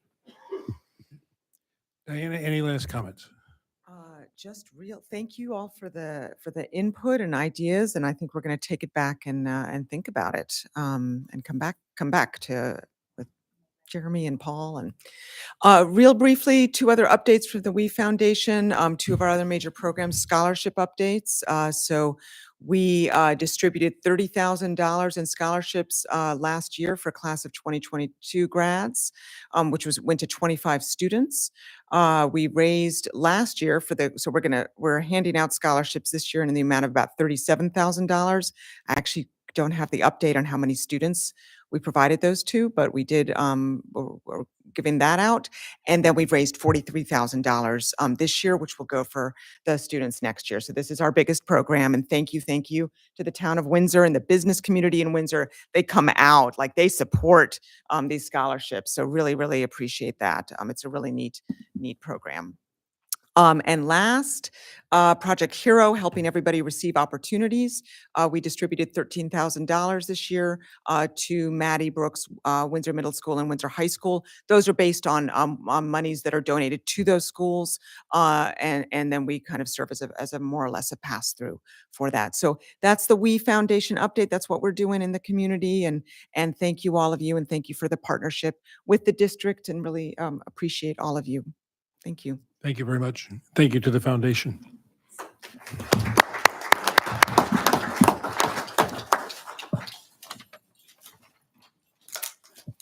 Okay, we're warming up on the agenda today. We're still in opening items. So thank you very much for those two presentations. We will now go to public comment on non-agenda items. If there is anything that folks may have. Yep, I see Edna coming forward. And as she makes her way forward, I would love it, Edna, if you could give us a snap. No, come on over to the microphone. No, you don't get to turn away as I'm trying to. Tell us a little bit about yourself and how long you were. You don't want to get into that. How long for you helped do the job that Jenny Cox has now? Tell us. No, my name's Edna Brooks Hansa. Pull your and microphone down just a little bit. My Edna. main reason was being here is to put faces to the names that Jenny gave me. But now Jackson, that name is real familiar to me. And Paul, were you a parent when I was secretary at Maddie? No, but my wife, my Well, wife taught in the district. I understand that she's a teacher, but you didn't have children that went to Maddie. Yeah, yes, we did. Yes. Okay. She knows you, Paul. Oh, About in okay. the year Then you might late know me. 1990s. What would it be? This is the No, you're test. putting me on the spot. Yep. Yes. Yes. Anyway, and Yeah. the superintendent I hadn't met. So anyway, that was my main reason. I'm sorry that two board members aren't here, but why I'm here. Where's the school bell? And the school bell in 2019 was removed from Windsor Creek, and I've been assured that it's in a safe place. And I think it's time that it be displayed. So that's my reason for the email. Yes. I'm not really going into anything other than that. I know Rich, I know Bill. Bill was instrumental in getting the venue, if you will, not the venue, we had the Windsor Creek, but with the Historical Society of having that celebration of life for Windsor Creek. Yep. And again, Jenny, for all your help. How So many that's years why I'm did you here. work for the district, Edna? I'm sorry, How many years did you work for the district? 39. And how many years were you the superintendent's secretary? I've seen a lot of superintendents Okay, come and yeah. go. Here they call. Well, and thank And, you. I know, think frankly, you're. I love yeah. all my principals. Yep. I didn't have to work closely with the superintendents, no offense. So thank you very much, Edna. and So we will- anyway, I'm not giving up on this, and I'm not the only one that has asked, where's the school bell? And I'm sure it's not going to be sold for surplus or disappear, but So Yeah. Edna, like I promised you the other night when I stopped by at your house, in two sections, when the Board of Trustees get to do a little report, if you can hang around for just a couple minutes, I'm going to make your day. make my day. Yeah. But I Okay. can't reply to your comment, but I can talk about it in mine. Yeah. So thank you, Edna. We will. So I can run, I gotta wait? Just about 5 minutes. Okay. Anyway, thank you for the time. Thank you, Edna, and thank. I used to have to go to the board meetings, and I did this just for the fun of it, but anyway. Well, sit next to Warren, right? He's very nice. He's Yeah, you don't have to go to the back row. Okay. Any other public top? Paul, did you have something from? Okay, thank you. We'll get to that. Okay. Seeing no other public comment on non-agenda items, 3.6, Student Board Member Jackson Caligari. Good to see you back. Thank you. I'm glad to be back. Oh, I got to go grab a little clicker. I'll be right back. Hold on.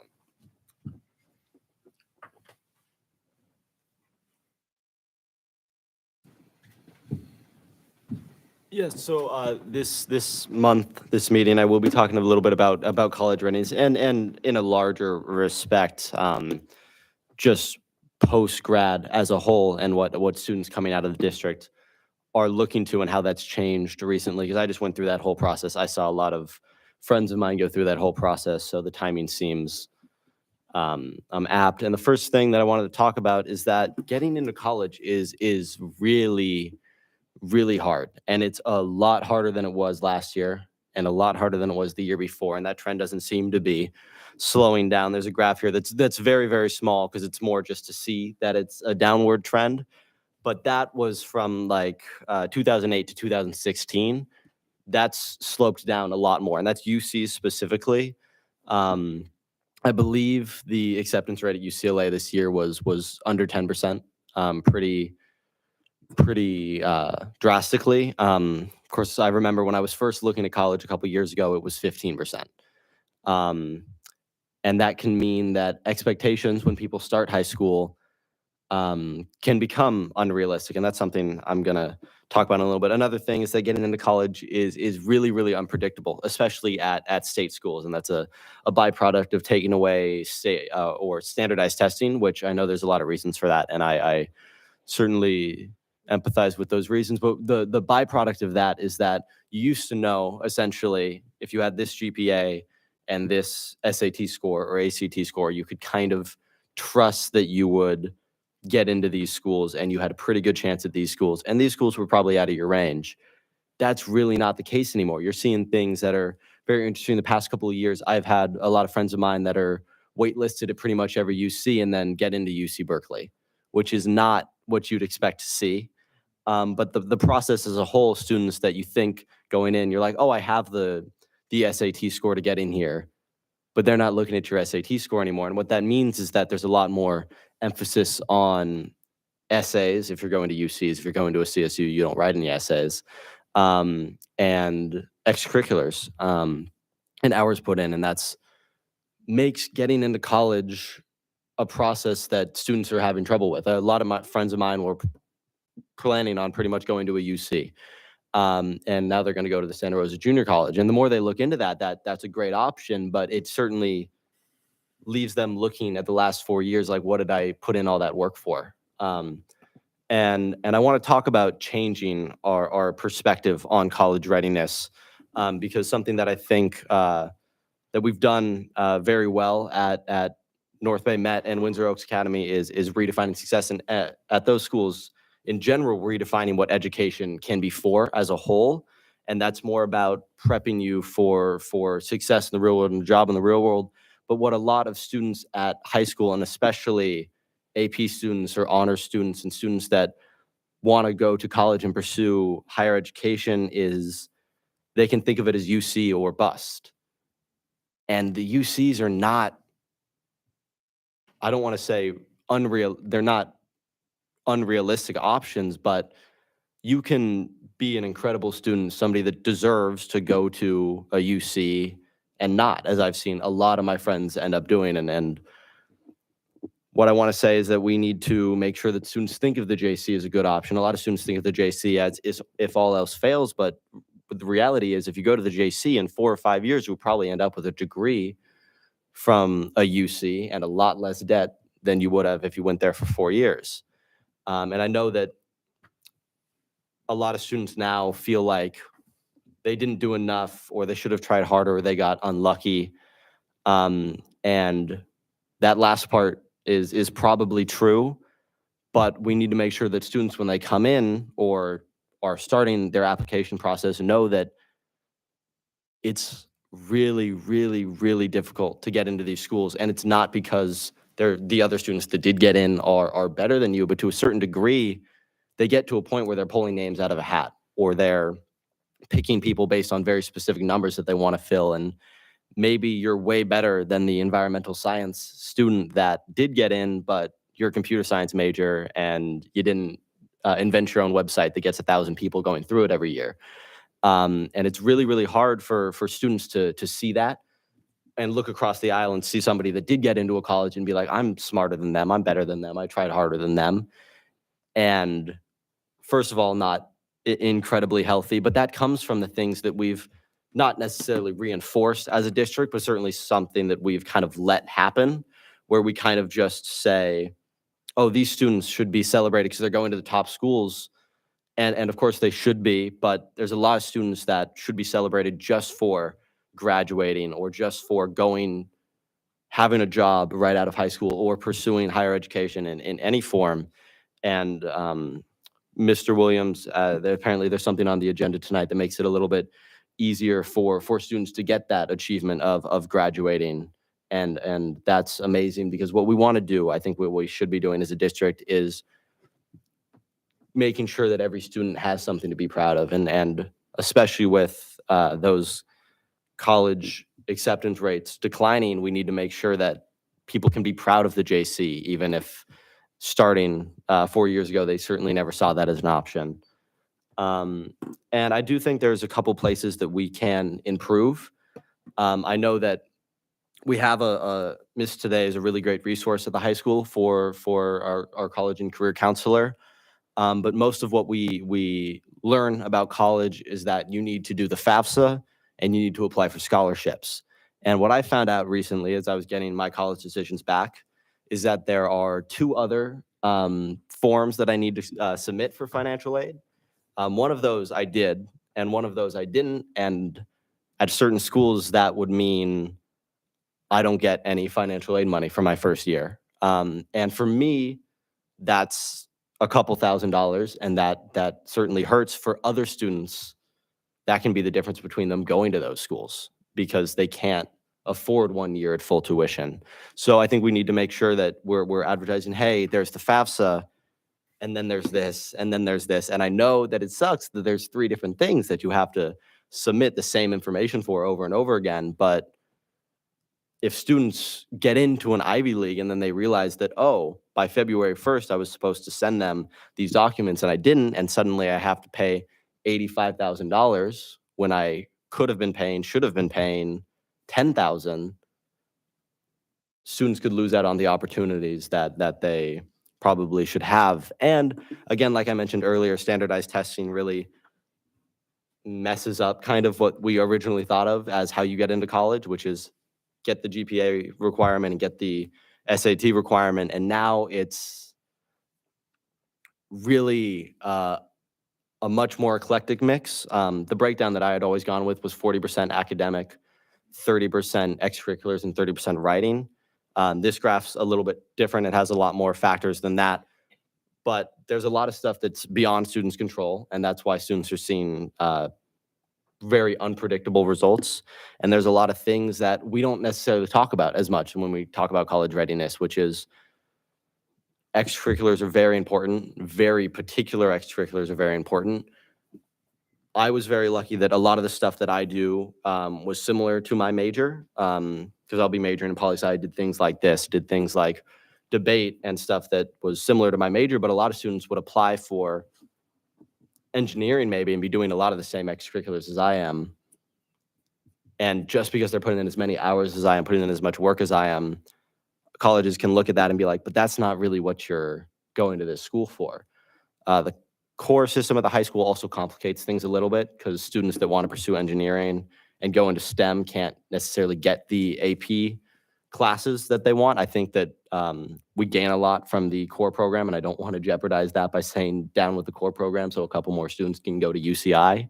But we have to recognize that it's really, really hard, especially for those more math-focused groups, to get into college right now, especially when it's a lot of it's about GPA, and we're saying these 90 students get the opportunity for GPA boost for English and history, and everybody else that wants to focus on these specific things can't have them. And I do think that people gain more from STEM core than they lose by not joining AP, and that's not what I'm trying to say, but I think that we need to advertise to students, hey, if you want to go to these schools, first of all, you can do all the things that I'm about to tell you to do, and you still might not get in, but this is the path that you're going to have to take, because people can go in at the start of high school thinking, oh, I just have to do these things, and not realize that they're really only covering about 25% of what they have to complete. So I think we need to be a lot more clear about getting into college rather than just what to do once you get in and how to pay for it.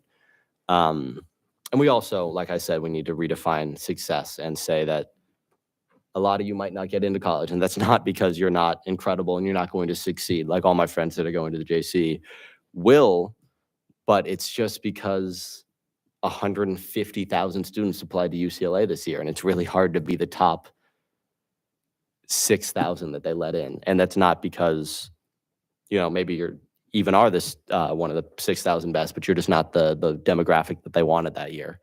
And that's the end of that specific presentation.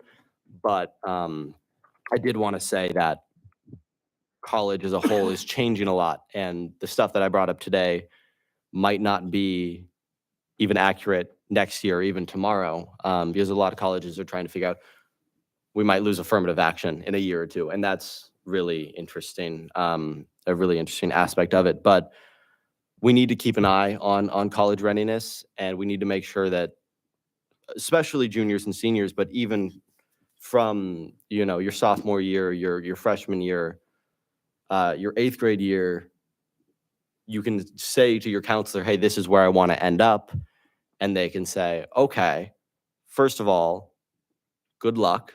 Second of all, you're going to need it, because even if you do everything and you're the valedictorian and you're, speaking at graduation and you're member of honors band and everything like that, you still might not get into UC Irvine. And then you will get into UC Berkeley, or maybe you won't. And then you'll graduate from UC Berkeley later. But we really need to make sure that we're very clear with our students about where they might end up.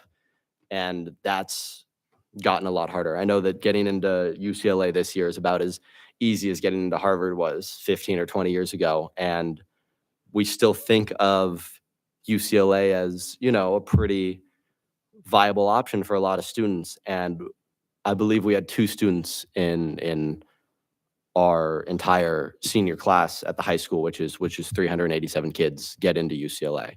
Ava, who didn't get in, I didn't get in. So these schools that we can think of as very likely options can really not be.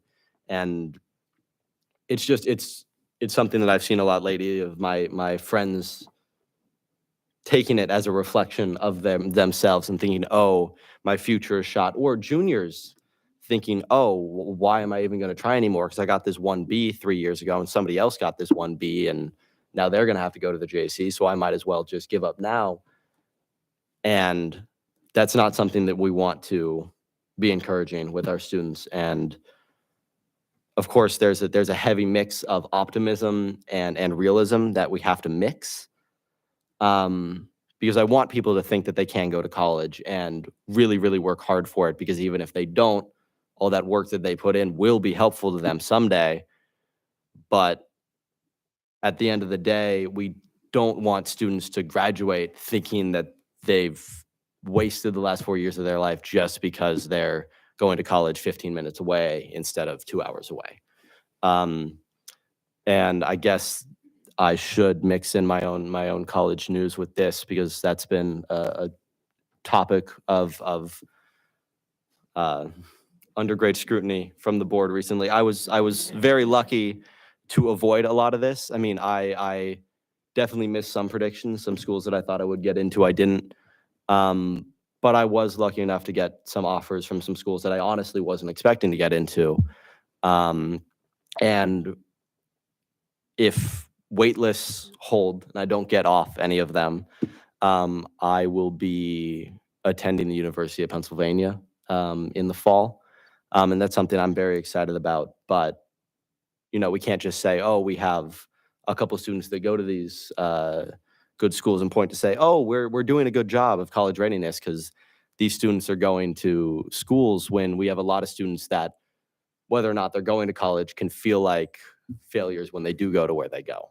And of course, we don't want any student that walks off with a diploma, which is an achievement in itself, to think that they didn't achieve something in the last 4 years, or they didn't achieve what they wanted to achieve. So that's a lot. I know I talked for much longer than I wanted to, and probably restated myself about 40 times while saying something interesting or valuable about 3 or 4 times. But I hope that those 3 or 4 things can help us change next year and the year after, because this problem is likely going to get worse before it gets better. But the sooner that we can see it and want to address it, the sooner that we can start to change the problems that I've seen in the last couple of weeks. So thank you. Hey, Jackson, I wanted to comment a little bit. I'm a former high school counselor, so I did that for many, many years and watched this phenomenon happen over and over again with top students and them feeling crushed and feeling like they wasted the last 4 years of their life, which was never the case. So it's refreshing to see a top student talking and reflecting upon how incredible our local junior college is, because it is one of the top in the nation, and it always has been. It will continue to be. It's an amazing option. There are agreements that students can enter in once they get into the JC to automatically transfer to a UC or a CSU after 2 years of completion of a specific program. And they have a very rich certificate program for career technical education, which is a huge chunk of our students at our high school as well. So not only is it a way for students to continue their college education, but it's also another way for students to continue post-secondary education that's career oriented. So I love the fact that you are highlighting the junior college, and it is an incredible school, and I would support helping getting that word out more and more and more. Thank you. I do think that teachers and counselors say, hey, the Santa Rosa Junior College is a great option over and over and over. But I think the inclusion of that J makes a lot of students think that it's not. And looking at my friends as they, a lot of them are now planning on going to the JC, a lot of computer science and engineering majors, as those are ridiculously competitive majors. A friend of mine got a perfect score on the math section of the SAT, which of course wasn't particularly helpful for him since he can't use that, and a perfect score on the math portion of the state testing. And my friends are so much smarter than I am. And a lot of them are going to go to the JC. A lot of them will be able to get out in 2 years and go to a UC. Engineering majors, it looks like a lot of them might have to take 3 years just because of the classes they have to complete. But at the end of the day, they will walk away with especially for those majors, what matters, which is a degree, and a degree from a school that is highly respected. And I think that if we can go in and obviously we know this, a lot of people that are well versed in it, counselors especially, know that the JC is a great option. But if we can make students kind of see it the way that we see it, and saying that, look, getting into the JC, if you want to continue to work for it, can essentially be the same as getting into the UC, getting into a UC. And we have to work hard to redefine the way that it's seen. And it's certainly going to be hard to do that. But a lot of students, when we post college decisions, a lot of students that are going to the JC aren't posting that they're going to the JC because they feel like they didn't complete anything, or that's just the place that people that get rejected everywhere else go. And that's not what it is at all. I think, well, it has been, but it shouldn't be, because what it really is a very affordable, very good option for a lot of our students, and junior colleges as a whole are that. But Santa Rosa specifically is an incredible junior college program. So I want to make sure that students realize that a lot more than they currently do. And I think that you can hear it and be like, yeah, I know, but I still feel like I should have done better. And it's hard to change feelings. But I think that the sooner we start with younger kids, whenever we decide that the point to start that is, and say, this isn't a last option, this is an option to keep on the table. Like, when I was applying to a lot of Ivies, you know, for a while, like you could think, I would think of the UCs as like, yeah, if I don't get in better places, then I'll go to UCs. But what UCs are a really, really good, much more affordable option. And the JC is just an extension of that, a really, really good, really, really affordable option. And a lot of students will probably be maybe not better off, but just as well off as they would have been going straight to a UC if they go to the JC to start. And students will realize that. And as they research the JC more, realizing that they're probably going to have to go there, are realizing that. It'd be nice if they never had to spend those couple of weeks getting decisions back and being like, I really feel like I didn't complete anything, because they go into high school thinking I'm here to go to college. And just because that college has a J before its C doesn't mean that it's not a really, really good school.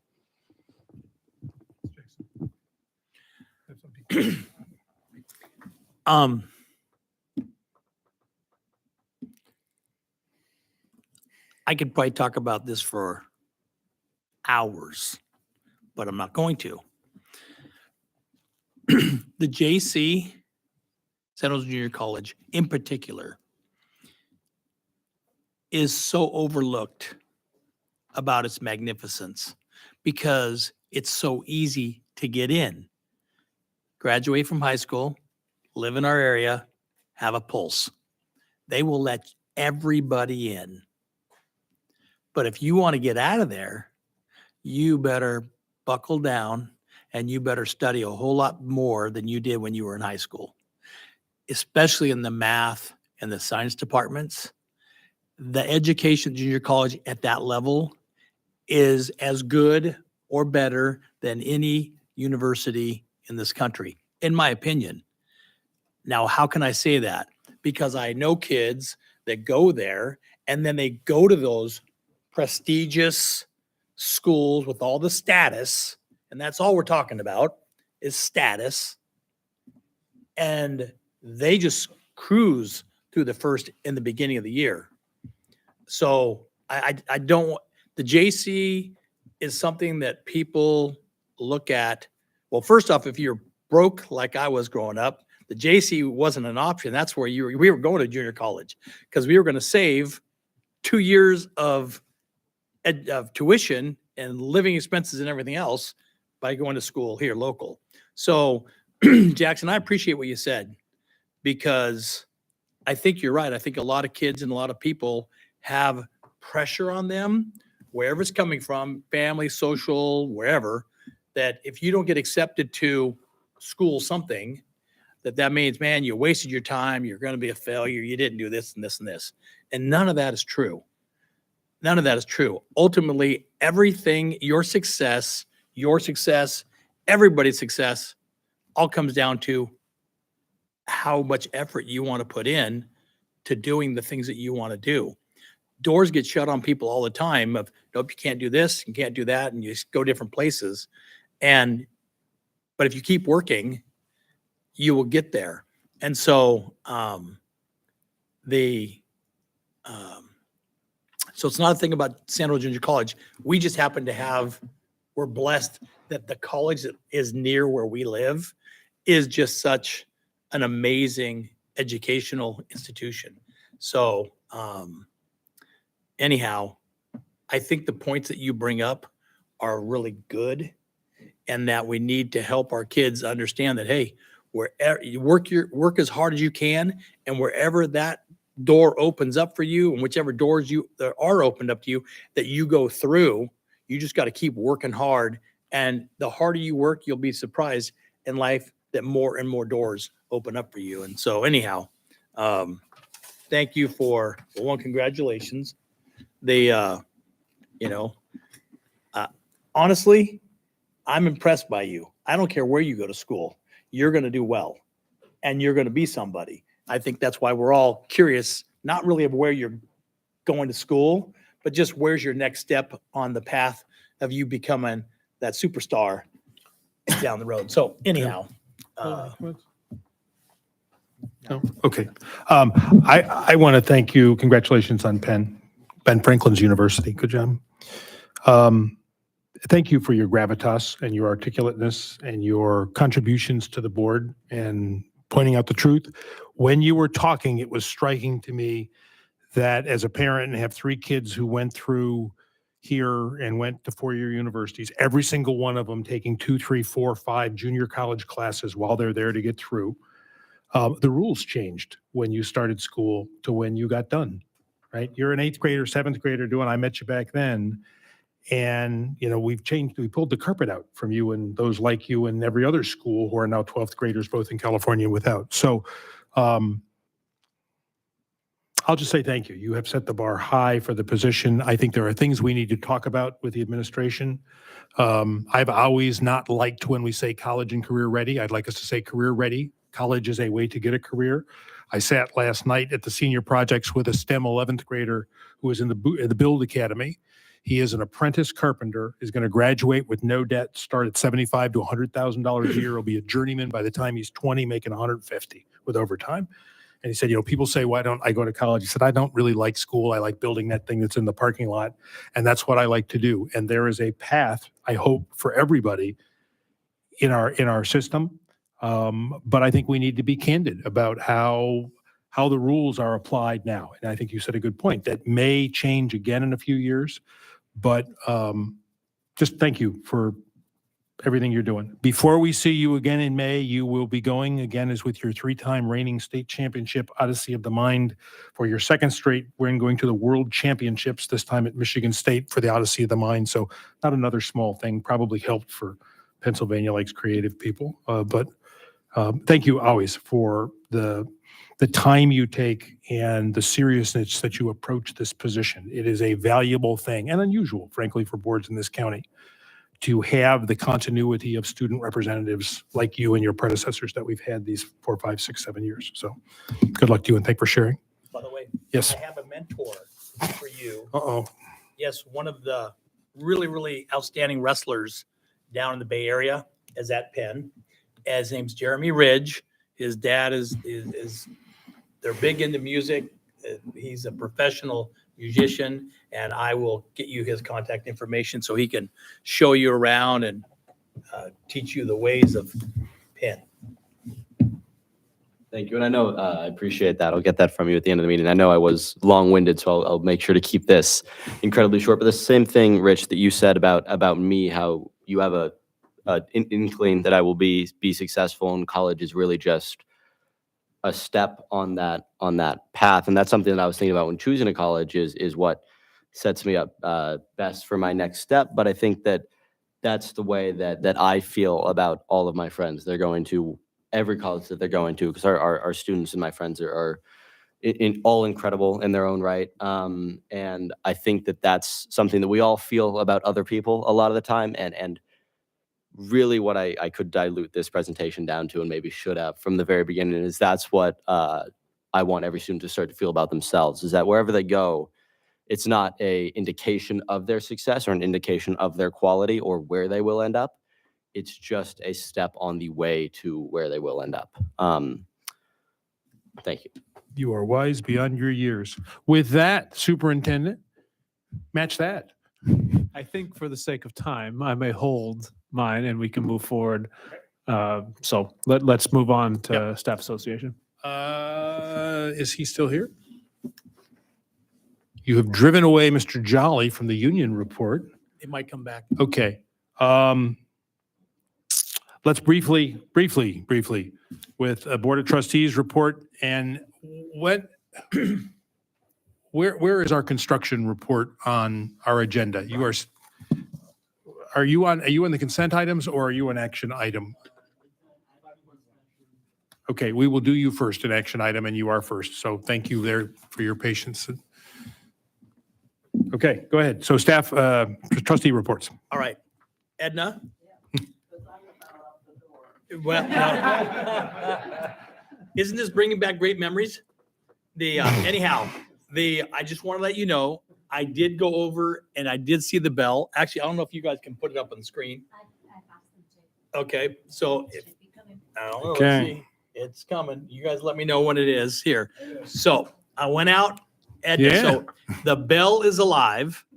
It is at the over up here at our district The corporate yard. yard where all the buses are. So we looked at the bell today and it's sitting there because it's so heavy that it wasn't able to be sat on anything. So I actually have some really heavy duty pallets that we get pumps and things that come on. So I'm arranging with the folks up there and we're going to go over there and we're going to set it on a pallet, the stands and stuff. And we're going to then do a little bit of an inspection on it. Then I'm going to come back and bring to Superintendent Decker some of your, well, he read your thoughts, but I want to bring it to the board.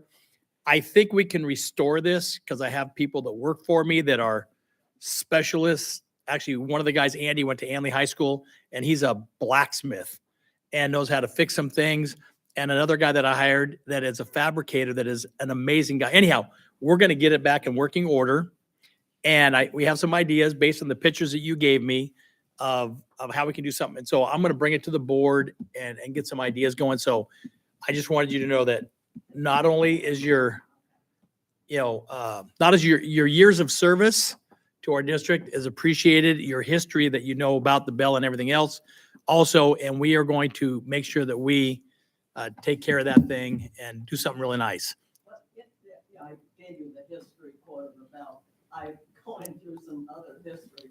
Actually, my great aunt, Betty Brooks, was married to the first schoolmaster of a school that was in 1853 down at the cemetery, the Pruitt School.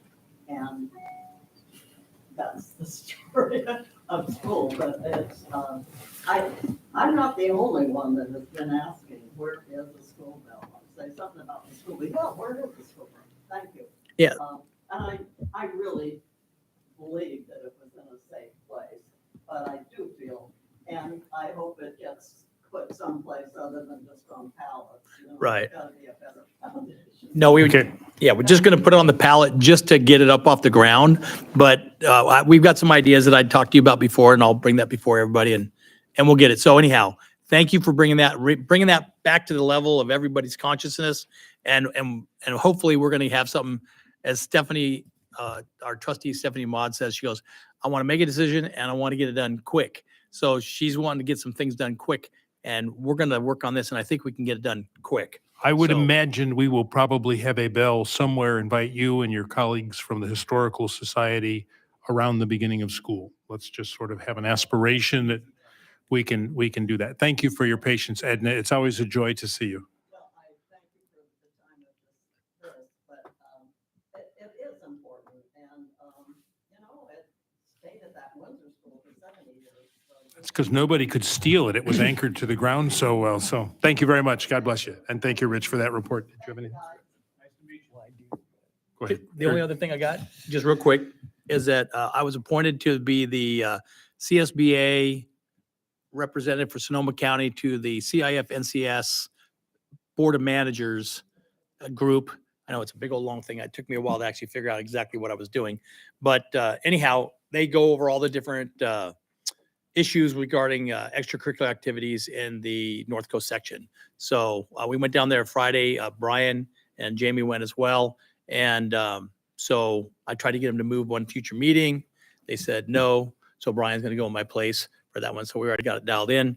But anyhow, so I want to let you guys know. So that way, if there are things of interest or issues about anything extracurricular, let me know and go from there. Okay, in the interest of time, I'll be very brief as well. There's, over the last month, there are a lot of exciting, really good things going on in this district. Attended an MTSS joint meeting with Mark West and Healdsburg, and was very impressed on the presentation. When I first heard the term MTSS, which is Multi-Tier Systems of Support, I was like this, I'm a teacher, I've heard all this stuff before, I don't want to, don't tell me. But then after the meeting, I was more like this, and as I learn more about it, I'm more open to the idea. A lot of things going on. I went to Maddie Washburn for the Wax Museum, which I thought was it was cute. It was nice. It was a great, the kids were really well prepared for it. I thought that was a really good thing. I went to Cali Open House, saw the artwork displayed.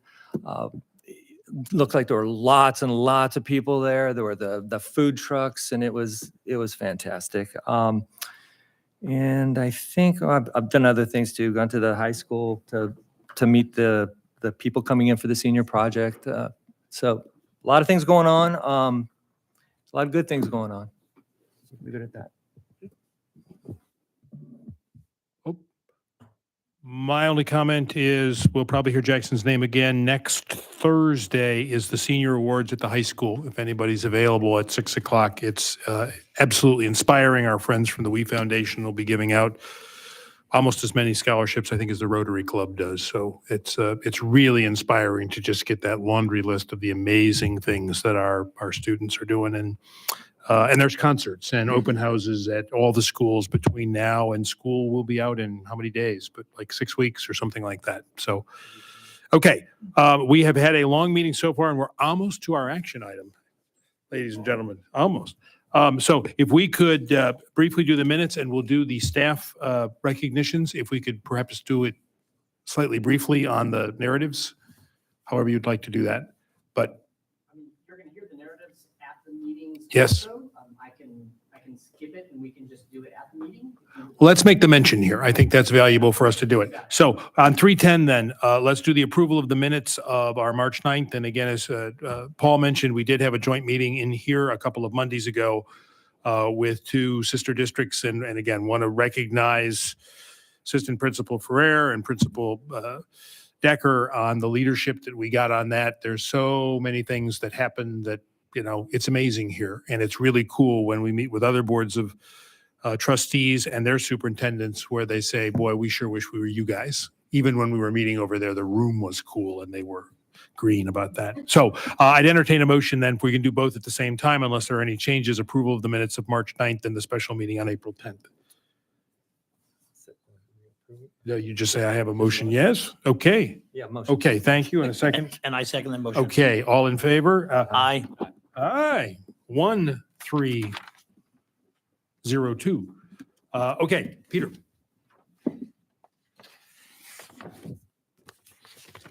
Good evening.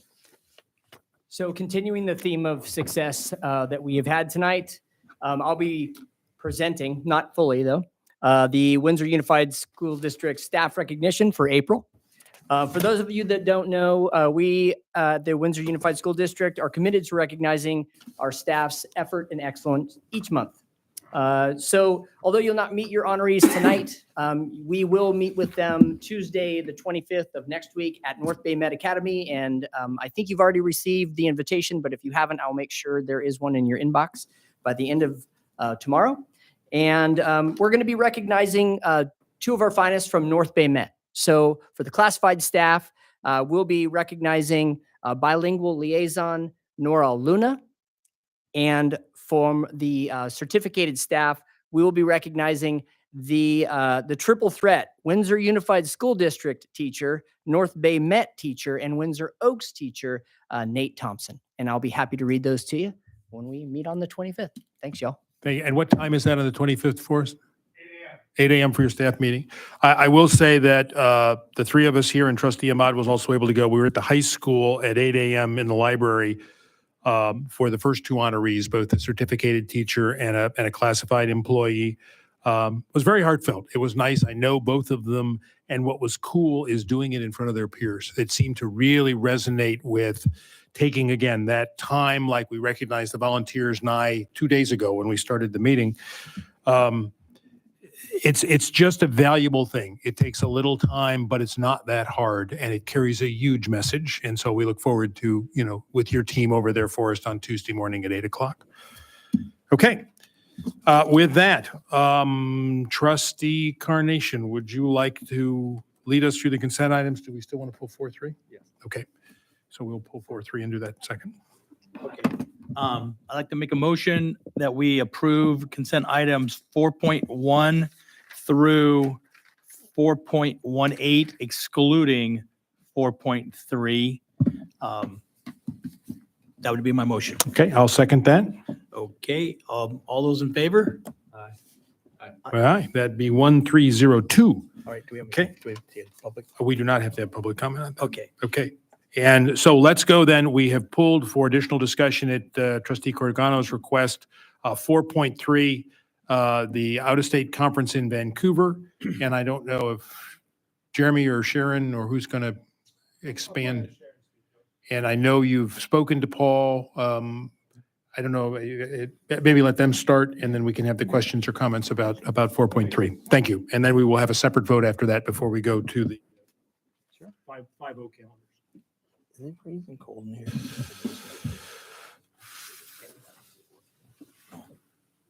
So this is a conference that Ms. Robertson has attended for the past, I don't know if it's been 5 years because of COVID. Yeah, so she's got her level 1 and level 2 already. The district has funded part of the conference, and so has Callie Kalmekak in the past because she works in our district schools and also in Callie's school that has a separate budget. So she approached me about it again this year. And, you know, one of the things I'm really proud of this district is that we do take professional development seriously, especially for programs that we're highly invested in. So, for example, AVID, we send a substantial group of teachers to AVID and administrators to AVID every single year, and we pay for that. We pay for their hotels and their travel. There is a P3CC consortium, preschool to 3rd grade consortium that we have been funding as well as far as professional development. We do, through Cali, we do something called CABE, which is California Association of Bilingual Educators. So we fund a lot of professional development where we know that our investment in that teacher or those group of teachers is going to come directly back to our students. And that is how I feel about this petition from Ms. Robertson to get her 3rd level of ORF. Sorry, there's a little bug right here. It is out of state this year. She actually took it in San Francisco, sorry. San Francisco, when was it, last year? The year before. And then because of COVID, right at the end, they shut it down and they didn't give her credit for any of her work. So she and I sat down and talked about this. I felt that it was an important investment.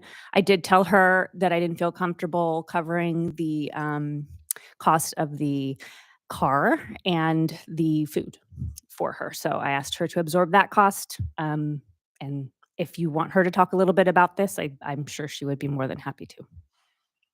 Okay, thank you.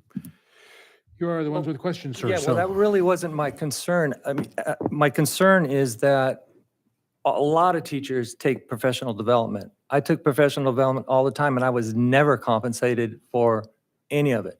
So I just want to make sure you're doing this for Elizabeth, that you're going to be doing this for any teacher who wants to write up a proposal to go and take professional development. Well, I don't And- think she's being compensated for it. She's just, Well, we're she- paying for the, It's compensation. If you're paying for her airfare and her hotel, that's compensation. and we do that for teachers. Like I said, AVID, we pay for the hotels. Okay, does it have to be a program that you are, that's your pet program? Is This is not a pet program of mine. Yeah, I think, And- Paul, that's a little bit extreme. okay. Let's maybe scale that pet Okay, piece back. I'll scale it Can I back, but what, interject? Can I interject? So our principals have discretionary funding, right? It's their site funds. And I would say Ed Services also has discretionary funding. So when we're making these decisions, we do trust our administrators to determine what's most important for the district to fund. Okay. And I mean, of course, if the board wanted to have a different method of making those decisions, that's within your purview. That would be a policy issue. But currently, we do trust our administrators to make these decisions on what they think is most beneficial for our teachers and our students. was this training available anywhere else? Why don't you come up to the podium, Ms. I Robertson? also want to make a point that Elizabeth teaches at multiple sites and is overseeing our visual and performing arts program district-wide. Okay. So I do feel like this is a wise investment. So this program, it's the third level, and the third level actually it leads to certification. Knowing that I'm not asking the district to compensate things like I'm not asking for units or anything like that. I'm not taking those. It is an advanced level, and what it does is it would actually in the long run it would allow us to train additional teachers. And it was only available this year in 2 places on the West Coast. Vancouver, which is essentially Portland, is Vancouver, Washington. And then it was offered in San Francisco, well, Carmel, but this is the reason why I didn't want to. And Sharon and I talked about this. So the program in Carmel is an excellent program, but it follows the international method. Portland, Vancouver follows the American method, and I'm choosing to do the American method because it's more relevant for our students. And unfortunately, I did do my first 2 levels in San Francisco, and the third level it has kind of devolved into focusing on very specific political beliefs of the teacher instead of the pedagogy. So I really felt like the quality of the program in Portland was much, much better and would be a better representation of what we wanted to serve our students with. Thank you. Yeah. No, but did you have any other questions, Paul? I know you. Okay. Elizabeth, could you help me? What is the difference between, you said the international or the whatever? I didn't realize there was, I thought music. So there is, this is Orff Schulwerk. It's been around since the 1920s. It's a method of music and movement. It's actually not a method. It's an approach to music and movement instruction with students that follows approach in which students experience before they hear, and then hear before they create after they hear, and then they learn to read. So it's a developmental approach, preschool through 12th grade. It's also, but it's a method that started in Germany, and in the 1960s was brought to the United States. When it came to the United States, it became more blended with some of the other educational perspective that we have in the US. So for instance, it has been blended with traditions of vocal music in the US. It is also focused on helping prepare students for instrumental ensembles in the US. The international method does not do that. It focuses only on the playing of recorder and xylophones. And then also does not allow for the last thing, does not allow for bringing in other supplemental techniques.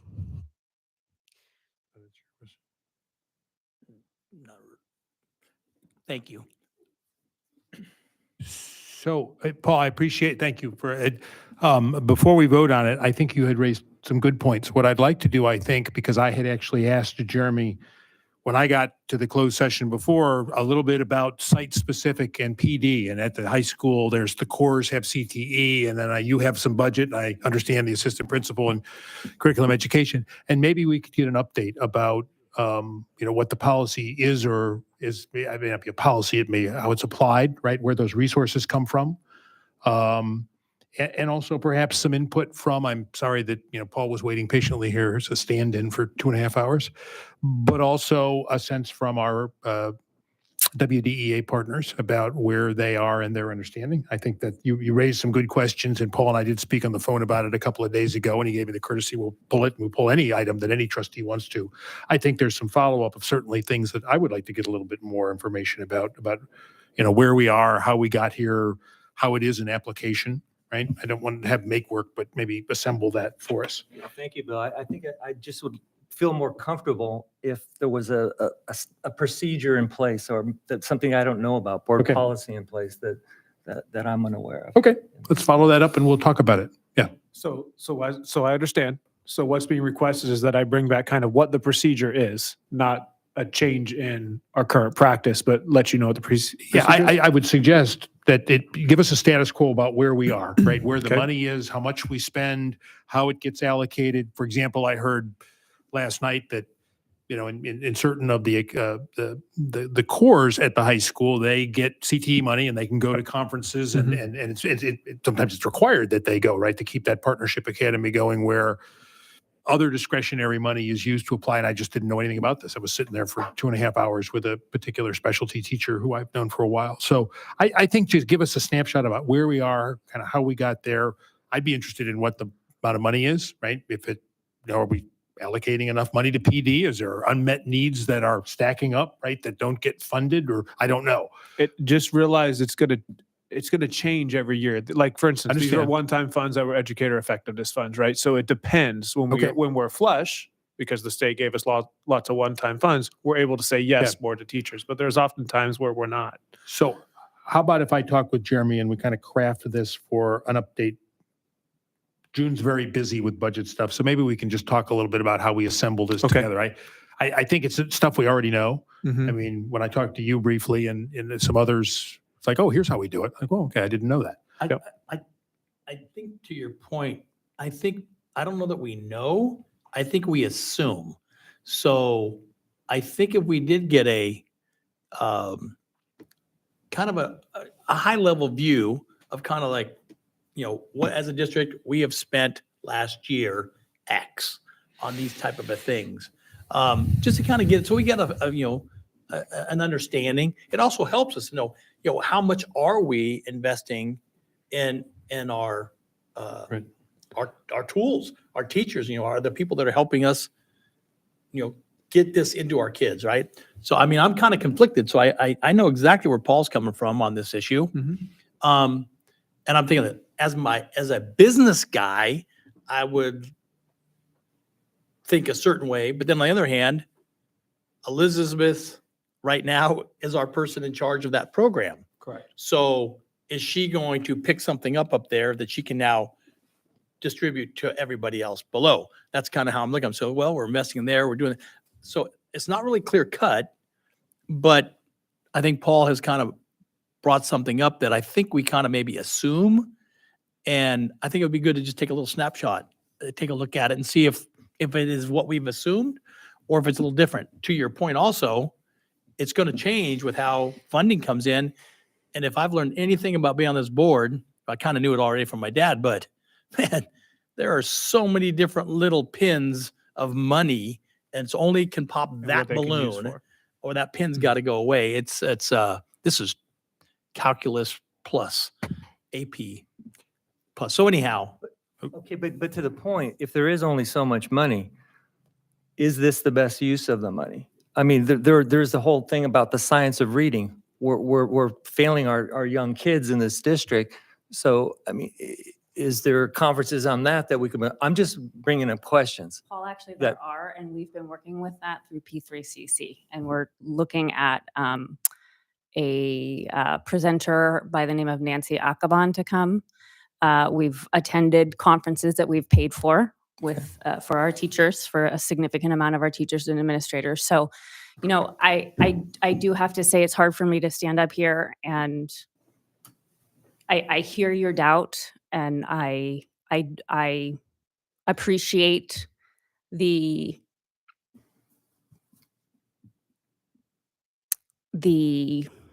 detail that you're taking when you're reviewing this. I also would hope that there is a certain level of trust in the people that we have entrusted to run our district. And when we look at the overall package for Ms. Robertson, who not only teaches many of our students at very different levels, she also is our VAPA coordinator. She's also an extremely important member of our arts society in our community. I think we have to look at the whole picture, and I really need to stand by her and by this Well, and Let me just wrap this up Yeah. because this is not about Elizabeth Robertson. No, and that's what I wanted to say. This is about a first occasion of a new colleague who said, well, what's the story about this kind of thing? Right, And I get that. So I think from the fiduciary standpoint, that more, I don't want to speak for Paul, but from the fiduciary standpoint where we sit here, not sort of in the weeds, micromanagement at the tactical level, but to say, so what is our program? How are we doing this? Do we have unmet needs? Have there been requests to say there were, and 2 got said yes, and 3 got said maybe next time, and here's why? That's kind of what I'll talk to the superintendent about when and you, to put this together, because I think that's the level that would be helpful. And then from there, we can say, is that something that is in accord with the way we'd like you to do it? Because I don't think we know how you do it, other than we spend hundreds of thousands of dollars on development and training. So I wanted to mostly say that for Elizabeth, who's going up. I have a son who's done the first 2 levels of ORF, as I shared with Paul, who's a brand new teacher, and his district sent him. But also, this was to sort of highlight an issue that came up, and it's the reason that we pull things off consent. Otherwise, this would have been, sure, fine, interesting. We don't see a lot of out-of-state travel, and it prompted this. So please, I know Elizabeth personally outside of this situation. So this has not been about you, and it's not about second guessing. It's about, we need to get a better understanding of how we're doing that. And is this meeting our fiduciary duties? And if there's priorities, that's what we are, we have a curriculum and a superintendent and site principals who are going to do that. So I think with that, we need to still vote on 4.3. Okay. So we'll say there was the motion and the approval. So this is approval for the out-of-state conference as submitted in there. It's been explained and discussed. All those in favor? There was a motion already? There is. I'm making it. So, Okay, I was gonna say, I don't remember. But All anyway, right. So from the preferential board voting, you get to vote first, preferential voter. Aye. Okay, there's one preferential. Okay, all those in favor of item 4.3? aye. Aye. No. Okay, that'll pass on a 1, 2, Pass. 1. Won't pass. That won't pass. It has to be all 3. This is a preferential vote. I know, but we have a 2, quorum. 1. You still have to have 3 to pass. So it won't Even of an pass. absolute majority? Yes, sir. Are we sure? Yes. So Sure. I would, in the interest of moving this forward, Paul, is there something that we could amend? Can on we this issue? revisit this next? I don't know if we I have don't time. know if there is time. When is your Conference. function? Conference fees have to be paid so that I can go by June 1st. Oh, so we, By June 1st. Yes. So this can be revisited in May in the next. with May. the full, Get with more the full board. information? Sure. Okay. We table it till next week. So let me do this.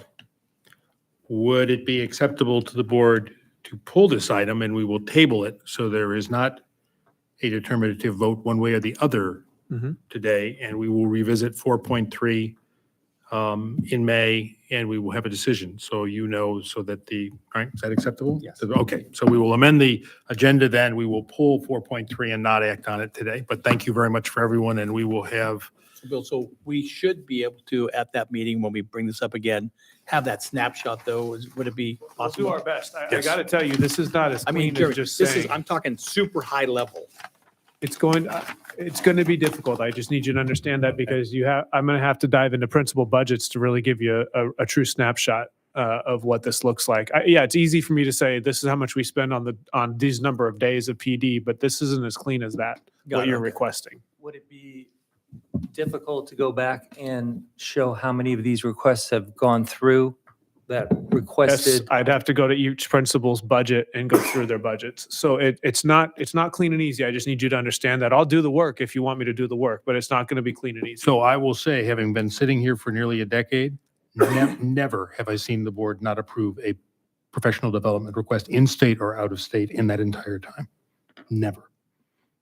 Because we delegate that to our staff to carry it out. How they're doing it, I'm not so clear anymore, but anyway, so we will. No, if you want me to change my vote, then I'll change my vote. Can I just say, I mean, the site principals oversee the PD that Right. their teachers request. Right. With someone like Elizabeth, because she's at different sites, she came to me I understand. at Ed Services. So I don't approve a ton, or the PD that I am approving is always district level. Right. So it's a little bit different coming from me than it is from the principals. I don't want to make more work for you.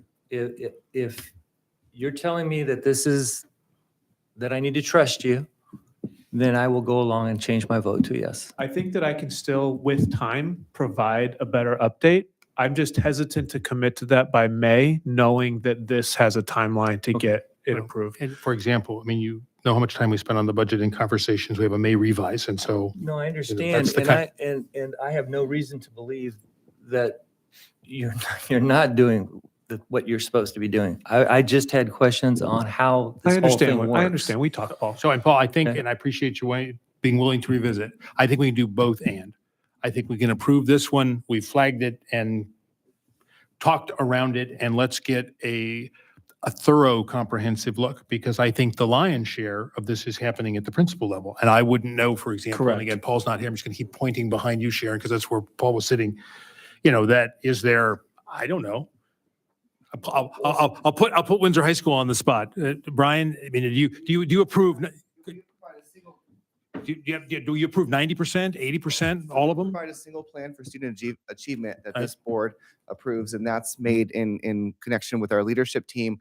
We do a comprehensive needs assessment. It's first approved by our site council. It's in connection with all the work that the district does with the LCAP that board members are a part of, which is also a pretty extensive needs assessment.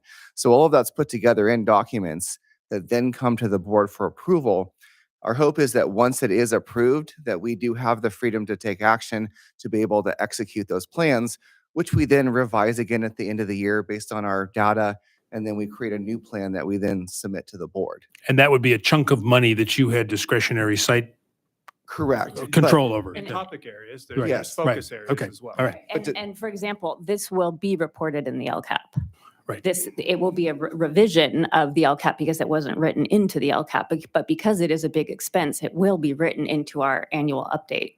Okay. Is this unusual, though, paying for airfare? Is this something that? No, we do No. it all the time.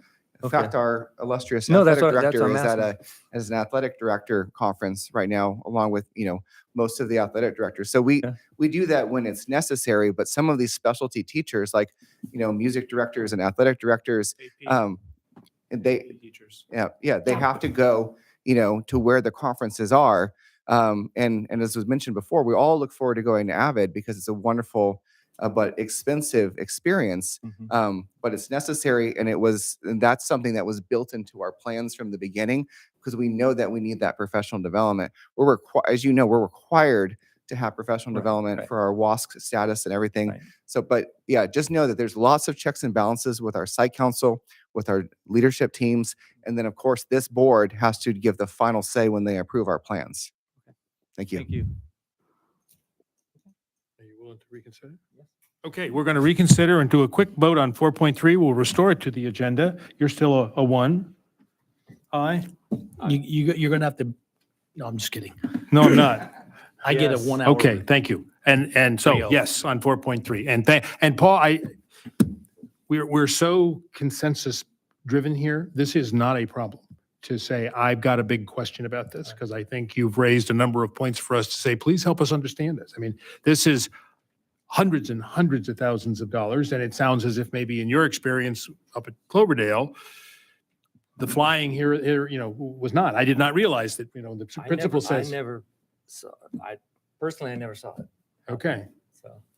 Yeah, Are we which going to is San like Diego or the Moscone Center in December? North Bay Met's sending a ton of, not students, of teachers down to their Big Bang PD, and that's very costly as well. But it's absolutely essential to keep big picture learning up and running. Well, let's figure out a way that in a reasonable and a comprehensive way that we can revisit this so we're Oh, I clear. understand the You issue. know what I'm I'll saying? do my Okay. best. I'll think All right. this through. I just didn't want to commit to May, No, knowing the I timeline. I think we That was my follow-up that I want to say, hey, we've identified, and this is good. We've identified something that we've assumed. Now let's get a little bit more information. I don't want you to be rushed. I know because we do the next month's gonna be busy. The next couple are Yeah, busy ones. so just you're good about remembering what we need to do and then bringing it back. So take the time you need. Okay. But to get it, the information correctly. Yes, sir. But I think this is good. So. Yeah, it was a good discussion. Okay. 9:04, and we finished the consent calendar. God bless us. It was that conversation for a half hour with the cops that was interesting. Okay, in all seriousness, thank you all for your patience as we're whittling the crowd down. Let's go to 5.1. Yeah, isn't that Brian? Are you, yeah. Oh, is that Brian? Yeah, oh, he knows. He was really clear to say that. He gave me a sign. 5.1, the Cali-Calmecca Language Transition Kinder Upgrades Project Resolution 23-09. Is that correct? Or did we renumber resolutions? Pete, I know we were, 09 is still where we are on that one? Okay, thank you, Austin. We were, okay, marvelous. Thank you. We had talked about that before we, approving procedures and guidelines for selection of a leaseback contractor. Austin and Brian, please. Thank you for your patience. So back in mid-February, we approved the project for the Cali-Calmecca transitional kinder upgrades. This is just the second part to that. We've been working with the site and the admins and coming up with a laydown area for, not the laydown, but a layout area for the project. And now we're at the point where we're ready to go out and get a leaseback contractor selected. So this is just a resolution to begin that process. So if you have any questions, I'm happy to answer. I'd like to make a motion that we approve these resolutions. Okay, that's 2309. Second. A second, Paul. Thank you. Any questions from the public? No. Any other questions? The resolution. So Yeah, we'll do a roll call. Just maybe in the future, we could have moved this had we known that we were going to go this long. I appreciate your patience, Brian. Don't worry. You're a regular, as streamlined as this was. Just that's maybe make a note to self on that. Okay, for a roll call vote then, please, Jen. Bill Adams. Yes. Rich Carnation. Yes. Paul Kagorna. Yes. Student board member Jackson Caligari. Yes. And 2 absent. You can sit again. We'll have donuts and midnight coffee. Oh, man, I'm ready for bed. Okay, thank you, Brian, for your patience. I appreciate it. Thank you. Okay, 5.2, approval of district's proposal for contract negotiations with the Windsor District Educators Association. Superintendent Decker. We've already started negotiations. This is to formalize the process. We can't actually conduct negotiations without formal board approval. I don't think I need to read through exactly what's been sunshined. We've discussed it, but it's there in the article. Okay. Any comments or questions from the board? No? Any comments or questions from the 3 of you surviving in the audience? Okay, we'll bring it back to the board. This does not require a roll call. Is there a motion to approve item 5.2? I'll make the motion. Okay, thank you. Second. Okay, motions in second. Preferential vote number 1. Aye. Aye. All those in favor? Aye. Aye. Okay, that's a 1302. Thank you. Number 3. Is that the fully qualified or SSU MOU? SSU. Okay, I'm sorry. It is the correct one. The SSU MOU. That's an acronym full. It is. By a vowel. Well, to Jackson's point earlier, so we have some good news. So any student, we've been working with SSU for a couple of years now, actually, on this. And they have really done kind of an audit of what we offer in Windsor and our leadership, I should say. And they felt comfortable extending this guaranteed admissions MOU to us. So any student who is a Windsor High School graduate, actually I should say Windsor Unified School District graduate, not Windsor High School, who satisfies the AG requirements with a 2.5 GPA is automatically granted entrance into SSU as long as it's a non-impacted major. So I think this is fantastic for us. The only other district that I know that has this is Petaluma. So it would be us in Petaluma for Sonoma State. And I just think it's awesome. I don't know what else to say. Please pass it so we can get our kids into SSU as well as the JC. But I think this is a great local option. Right. Thank you, Jeremy. I'd like to make a motion that we approve this. Oh, nice. Oh, there you go. It's Apollo seconded. Okay. Any comments about how this, are you aware this is a big deal? And Yeah, well, that's great. I've never heard of it. So I would like to make sure that students know about it. Again, They will after this night. Yes. but also be very clear about what the impacted majors are, because you would hate to make a promise to a student and then There's have them only a couple. realize- The ones that they called out were nursing, and I think there were two more that they called out that were very Right. impacted. But I mean, yeah, no, again, opportunities to go to college, opportunities to make that next step. Because, you know, we have the A through G requirements, and it's been said a lot of times that, oh, complete the A through Gs and you can go to UCs. Yeah. And that's probably not fair to say anymore. So to say we can guarantee you can go to the JC if you do this, you can go to SSU if you do this, is something that we definitely want students to know going into high school and even before it. So that's awesome. Thank you for those comments. Okay.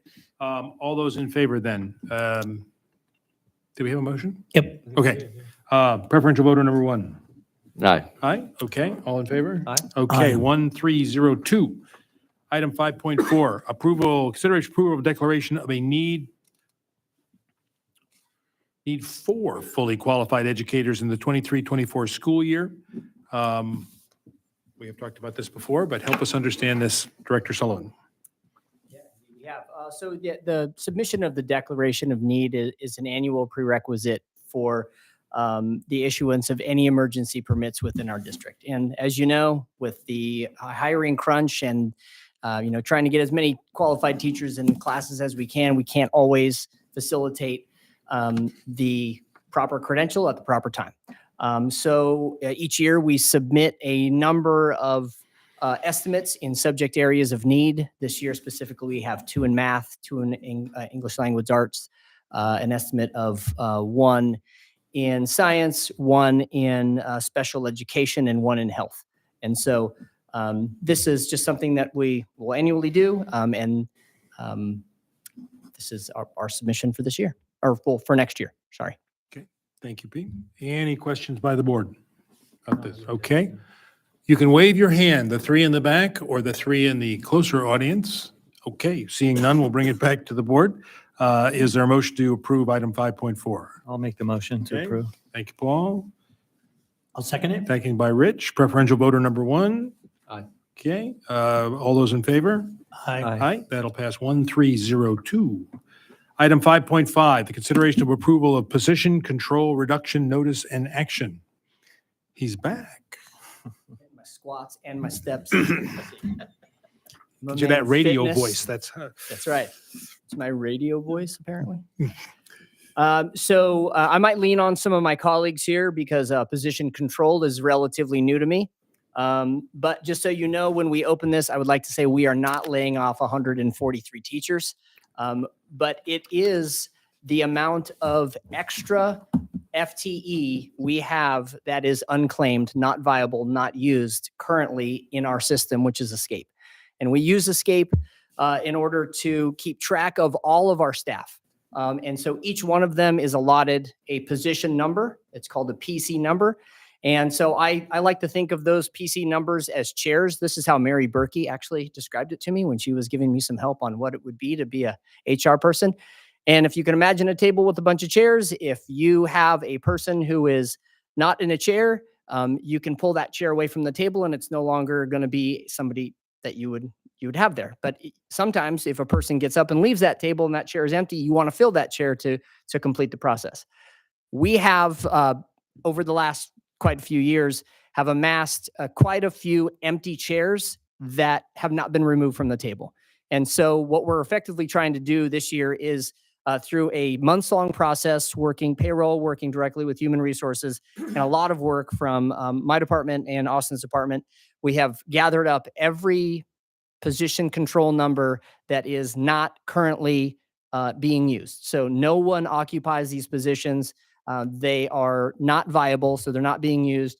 They're either a temporary funded item that never got removed or wasn't termed properly on the PC form that we submitted, or perhaps it was a layover of a person who's on leave and then they were going to retire, and we wanted to get somebody into that position, but we couldn't because they were still rolling through. So we created a new position number, but when they left, we didn't end their position number. So it's a lot of those, each one of these, and there are literally 300 of them or so, have a story. And we went through each and every single one of them. And then we sat down with our union partners and discussed exactly what they were. We had great discussions with WDEA, and then I had online discussions with CSEA, and they've approved this maneuver to eliminate this, effectively giving us the opportunity now to run consistent, up-to-date reports so we can go to meetings with our site leaders and say, this is the true FTE that we estimate that you will need to run your school, rather than looking at our reports and thinking that they have an open or available 30 some odd, teachers or another additional 10 bus drivers or whatever for at any department. So this will help us condense all of that down to a usable and real report. That was a good explanation. Well, thanks. When we all saw 148, said, "Oh my God, that's a budget calming what's going tool." on? I was struck when it was first explained to us that at 148, we have about 500 employees roughly. That's a 30% sort of shaking the leaves in the trees to say. And what struck me is there's so many point ones, point twos, point threes, and little pieces, and programs changes, and schools were consolidated. Thank you so much for all of you. And you hit the one of the key questions I had was that there was involvement deep and thorough with both the labor groups.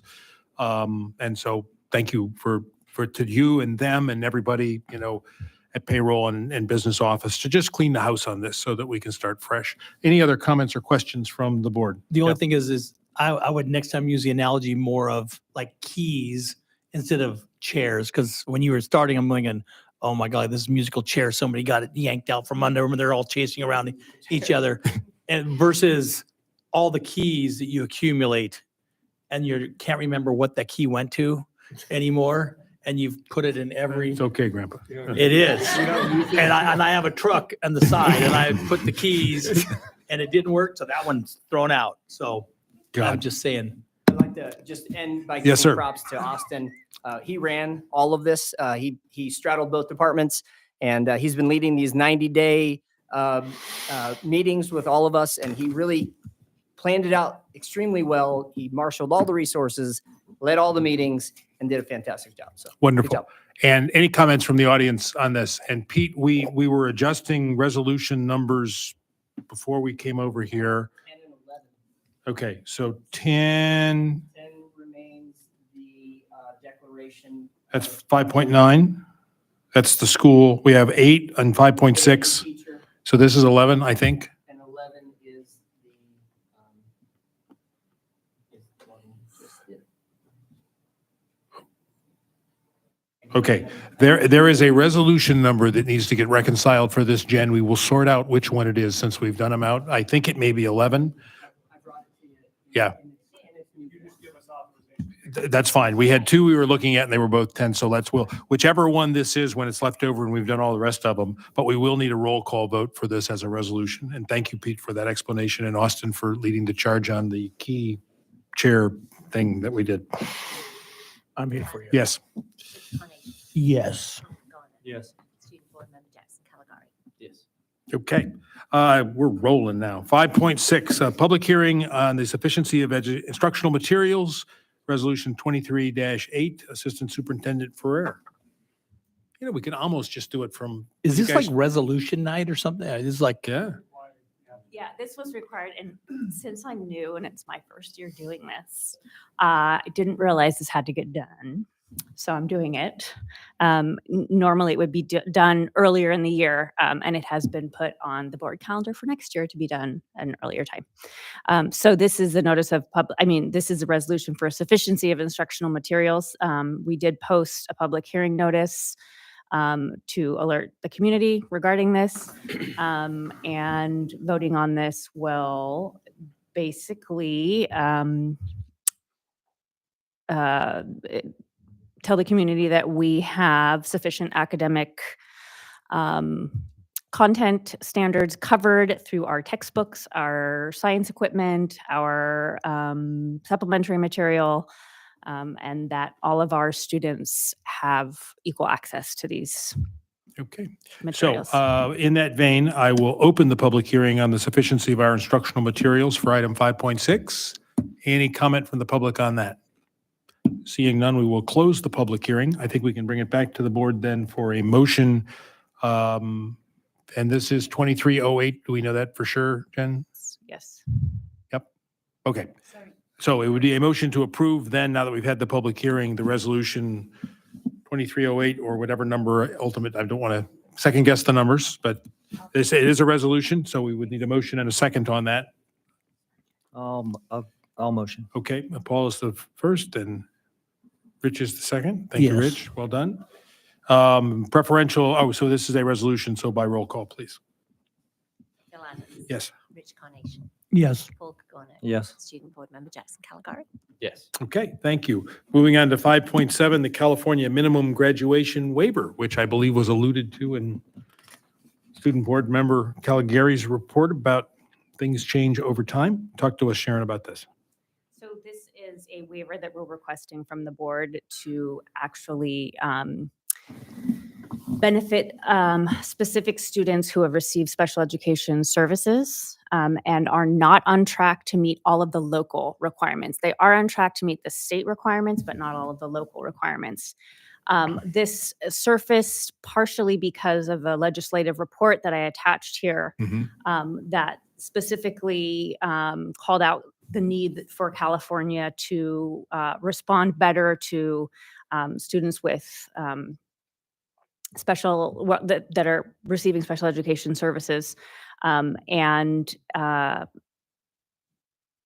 to allow for equitable access for graduation. These students should be, through their IEP process, allowed a graduation waiver saying that they can graduate with the minimum requirements if we can show that as a school and as a district, we have provided as much support as we could. And in the wake of COVID, about 6, I believe, of our special education students really are struggling to meet the local requirements, but would meet the state requirements. And I did ask Mr. Williams to come and speak on this because he is seeing this firsthand at his school site and has more information about data. And as we're getting close, and once you're done, Principal William, I would like the Director of Special Ed to come up because I want to see if this is do we need to consider some proactive IEP adjustments and limitations on that? But that's a second question. Go ahead, Brian. So, we spoke about COVID and there's a couple of other issues. One is that oftentimes that we provide a level of services that cannot be provided at our alternative education schools. And so those students were never moved over because of the level of services they were receiving. So they were kind of kept on the 220 track for much longer than they probably should have. And then so this would rectify it. And just in the California minimum, is reading, writing, and arithmetic.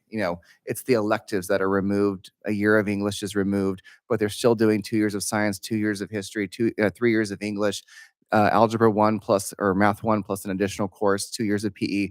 They're still doing real, a lot of academics, but what we're removing mostly is the electives that we've added, which are often difficult if they are receiving additional services because so many of our electives are in the core program that they did not have access to those either. So absolutely moving forward, we need to make sure that every student has an opportunity for free and public education and the goal to achieve that. But out of, a senior class of, over 350, we are looking about 6 students that lost so many credits during COVID that are, they didn't benefit from having that credit reduction that the last 2 years of students got. Okay, thank you. Generally for our IEPs, is this waiver sufficient to that we're coming up towards the end of a school career for these students and making a change? Is there things that we should be looking at for next year's senior class, perhaps? So I'm just wondering if we can get ahead of this and if it's coming up and, what alternatives are we thinking about? So it's not really sort of the answer to this, but what does this mean? Are we going to see something like this again? And how can we help with that? This is, special education is going to align to whatever educational schedule the student has. So this is the minimized credits, and correct me if I'm wrong, are available to all students. We're focusing on students with disabilities because we know the overall graduation rate is lower. And so whatever the parent decides as far as credit, the amount of credits, if they want to go this path, we'll align the IEP to meet that student's needs in whatever classes they take. Do you see with this action we're taking that we will do some additional inquiry into adjustments for other students who are underclassmen or juniors? I mean, there's maybe crops of kids, at least if the COVID is a setback consequence, are we going to need to address this? And do you need anything for us for that? Sure. One of the main factors was before last year, we had 2 cores that were called SGI cores. We have been phasing those cores out. I see. And that's one of the major reasons why they were not able to access many of these general education classes. So that since Ms. Ryan has come on board, we've been phasing those courses out, which should rectify it, but it will take a couple of years. Okay, thank you. I think that's a good context for us to have, and thank you for coming up. There are other graduation waivers that are very similar for homeless youth and foster youth as well. Okay. Any other questions from the board about this? No? Okay. This is good. That's a great summary. That was wonderful. Okay, I need a motion then for 5.7. The California minimum graduation waiver is explained. I'll make that motion. Okay, motion by Rich, second by Paul. All those in favor, preferential voter number 1. Aye. Okay, 1 in favor, aye. Aye. That's 1302.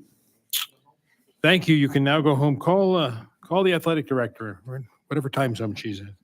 Okay, thank you. And now she's back after being talked about such. 5.8, consideration of discussion of the VAPA Strategic Arts Plan, Superintendent Decker, and thank you for your patience in waiting around, Ms. Robertson, as well. I mean, of course, I'm not going to be the one to present this. It's going to be Ms. Robertson. But the reason that she's here is because there's been quite a bit of discussion around this plan. And she's going to give you kind of an overview of what Prop 28 is and isn't. And a conceptual timeline. Don't hold us tightly to the timeline. It's a conceptual timeline that we put together to try to give you some idea of what we're doing.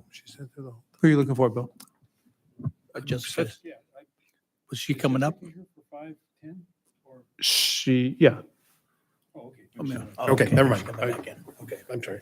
The beautiful assistant superintendent Ferrer is sitting next to me Fine. because we did work on this together. And Jeremy then she'd go, let me run and talk to Jeremy. And then she'd call me back and we were going back and forth on this. So this is something that has been a big career change for me personally. I just have to say this. I have learned way more about school finance than I've ever known. I've learned way more about HR. I'm learning more about budgeting. It's been really, really fabulous. And really learning about how this type of funding with a state passed proposition can give us huge opportunities to make a difference in the lives of our students. So this Proposition 28 information so far has been a moving target. And every time I look up at the CDE site or I look at, we have emerging experts in this field, every time it seems to change a little bit. So what I'm going to tell you right now, and I think it's starting to settle, is what we know so far. So the purpose is to increase, I'm sorry, my dog tripped me, so I've got this silly cane. The purpose is to increase access, equity, and quality in an LEA's arts education program. The exciting thing is the funding is ongoing. It's permanent until it would need to have a 2/3 majority in the legislature to change it because it was approved by voters. All the funding must be spent on arts education. I'm going to explain to what is not arts education in a little while. It's intended as a supplement to help to either keep us at, or if we have the opportunity to go beyond what we spent in 21-22. So the CD has decided that that's the year that we're going to use as our benchmark. The yearly funds, we'll get funds each year. It's roughly 1% of um, the Prop 98 funding from, so we get, it's whatever that is of the given year. And yearly funds can be encumbered over 3 years. I'll talk about that a little bit later. And it is a use it or lose it. Any funds that are not used after 3 years are returned to a Prop 28 general fund. So we have to be really, really aware that we're using them and that they're going to be encumbered over 3 years. And every year there's a new 3-year cycle. We also know that there have been some current estimates put out. This might change with the May budget revise, but at this point, this is what we have. There's per pupil spending, as well as additional for Title I qualified pupils. These are unduplicated, and for us, it comes out to about 500,000 in the coming year. There is a requirement of how we spend the funding. There's a funding ratio. So it's 80% staffing. I'll talk about this more in depth in a minute. 19% materials and supplies, and 1% LEA administrative costs. We also are going to be required to submit an annual report about our expenditures and program data and outcomes. We're waiting on that format from the CDE. We're also waiting to find out if it's going to need to be board approved.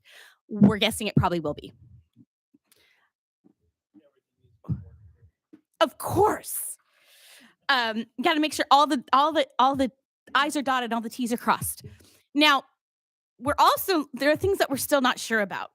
And there is a CDE. They have a frequently asked questions, but they also have a question email that you can send emails. And a group of us, we met 8 different districts at the beginning of the month, are starting to put together a list of questions that we're going to send as a block to the CDE so that we're not just sending pop-up questions to them. So we're hoping to get a big group. So some of the questions are, can we have a centralized process for the funds? We don't know yet. At this point, it says school sites. Now, there is a way to have centralized and then working with the school sites, but we're not quite sure yet. We don't know what the format for the accountability reporting is going to be. We're not 100% sure how much money we're going to receive yet because of May revise. The state has not been clear exactly what those 1% administrative costs are. We don't know if they can be used for leadership, VAPA coordination, but at 1%, it's probably going to come out to something more along the lines of administrative costs like our payroll or our or other business services. And there's going to be a waiver process if we don't spend the money. And within 3 years, they haven't told us what that looks like yet. And we already talked about the board approval.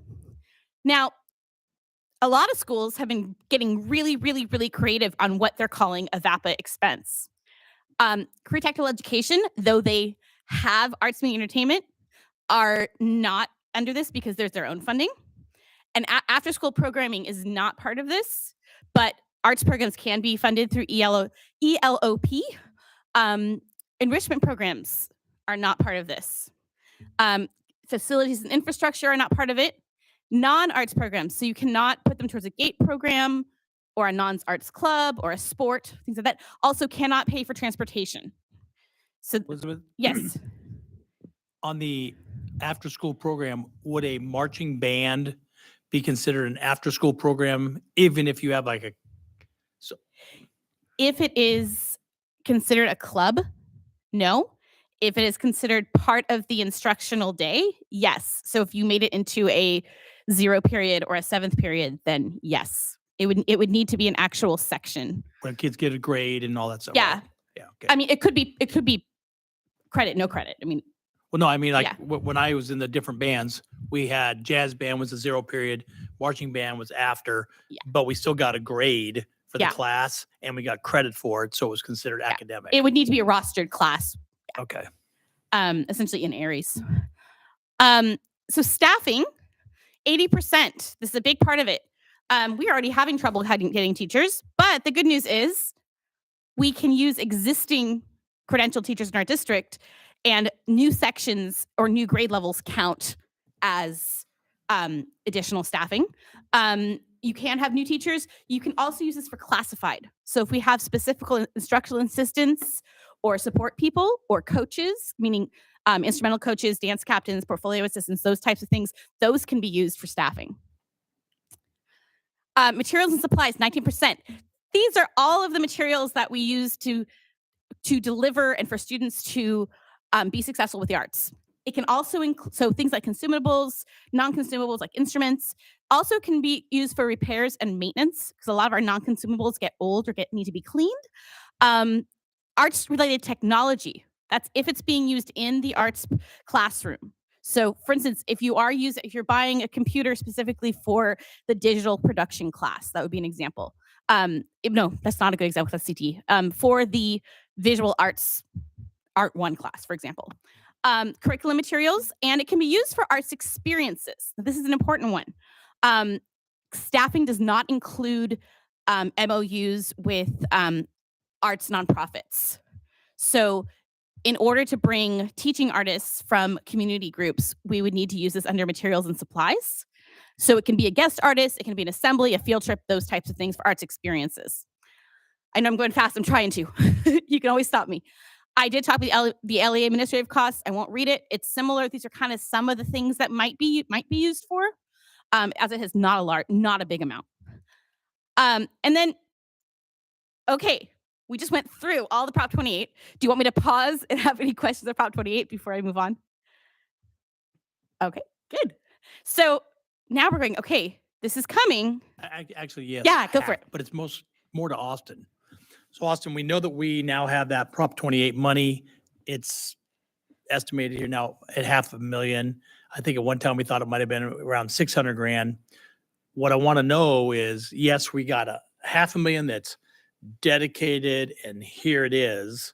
And I'm sure there's going to be all kinds of strings attached to it, like everything else is. What did we have taken away from us, though? So what we had taken away was the arts, music, and instructional materials block grant.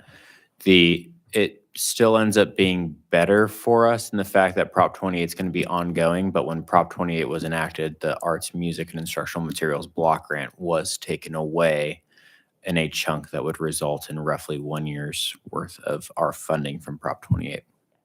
So short term, worse for us, long term, better for us. Okay, so it's not an ongoing loss. Correct. Okay, so for simple budget wise, our first year we're status quo. Yes. We our block grant got replaced with Prop 28, but then going forward, well, yeah, but then but they're not going to renew that grant. It was like we lost 850 when we gained this. So in the second year, we have a little bit of a surplus. Third year, we're finally netting the full 500,000 if you think about it. Okay, so in 3 years from now, we are going to have $500,000 a year, plus or minus, more than we would normally have gotten anyway. So it is a net. That we would have had in that third year. So we didn't get the rug pulled out from us per se. I mean, I kind of feel like Snoopy a little bit, ball's gone, but it was just for just 1 quarter. We're actually going to net long term. We are going to have money then. Loss, but then anything after a year and a half, if you think about it, is a gain. Okay, all right, because I'm thinking like, wait, we're planning on things that we don't really have, but we really will. It's going to be delayed about a year and a half or so. Does that sound right? Rich, I will say too, this week we were told that this was the first time in history that that's ever happened, that the governor, when I say we, a group of CBOs for Sonoma County, were told that it was the first time the governor has ever pulled prior year funding that was already given. And then I guess there were within 10 or 15 districts in California that have already spent all of the money, and we're going to have to pay money back. Yep. Luckily, that's not us, but yeah. Okay.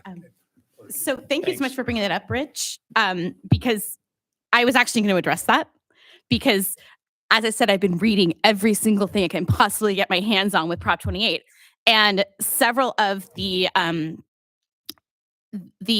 legislative analysts groups and as well as Create California are saying, wait a year. They're saying strategic plan, do the things that are not fiscally heavy. Get your feet under you. So then when the funding starts to stabilize, then you start really acting on things that are going to be require funding. And that doesn't mean we don't do things that are positive for kids in the interim. There are some things, and we're going to talk about it in a minute. So are we ready? The really good news is yes. I said yes and no, but really yes. I got rid of that. No came back. Wasn't supposed to. It was gone. So we are, I like to think of this process as a pyramid with a big arrow going up the side. So really the funding for Prop 28 is going to be, it's going to help with our general fund, and it's going to help with our site funding baseline. So that includes our staffing and our basic materials for our programs. Anything above that becomes supplemental. It's going to help us fund enrollment changes. It's going to help us increase equity and access. Anything else above that, we get to really innovate and play. We'll see if we get there, but we will, because in addition to what we're doing in those bottom tiers, at the same time, leadership's going to be the duck under the water paddling, also looking for other ways to bring other revenue sources in, things such as grants, things such as strategic partnerships, and having leadership throughout, so that just like we heard in our American Indian education program, we are constantly going to be assessing and seeing how things work. And that's really what leadership will be doing. We'll be gathering information and helping us pivot as we go to make the best choices for kids. This is the brag slide. We are in, I got to tell you, as you said earlier, people envy us. We're doing pretty well here. We've got a lot of things that we're able to do, and we're able to hit the ground running a little bit better because we're already being successful. We already offer, it's not necessarily comprehensive, but we already offer things in every arts discipline within our district. We already have credentialed music teachers in our district. Some of our neighboring districts do not have that. We have something that a lot of districts have. We have a really strong AME CTE program.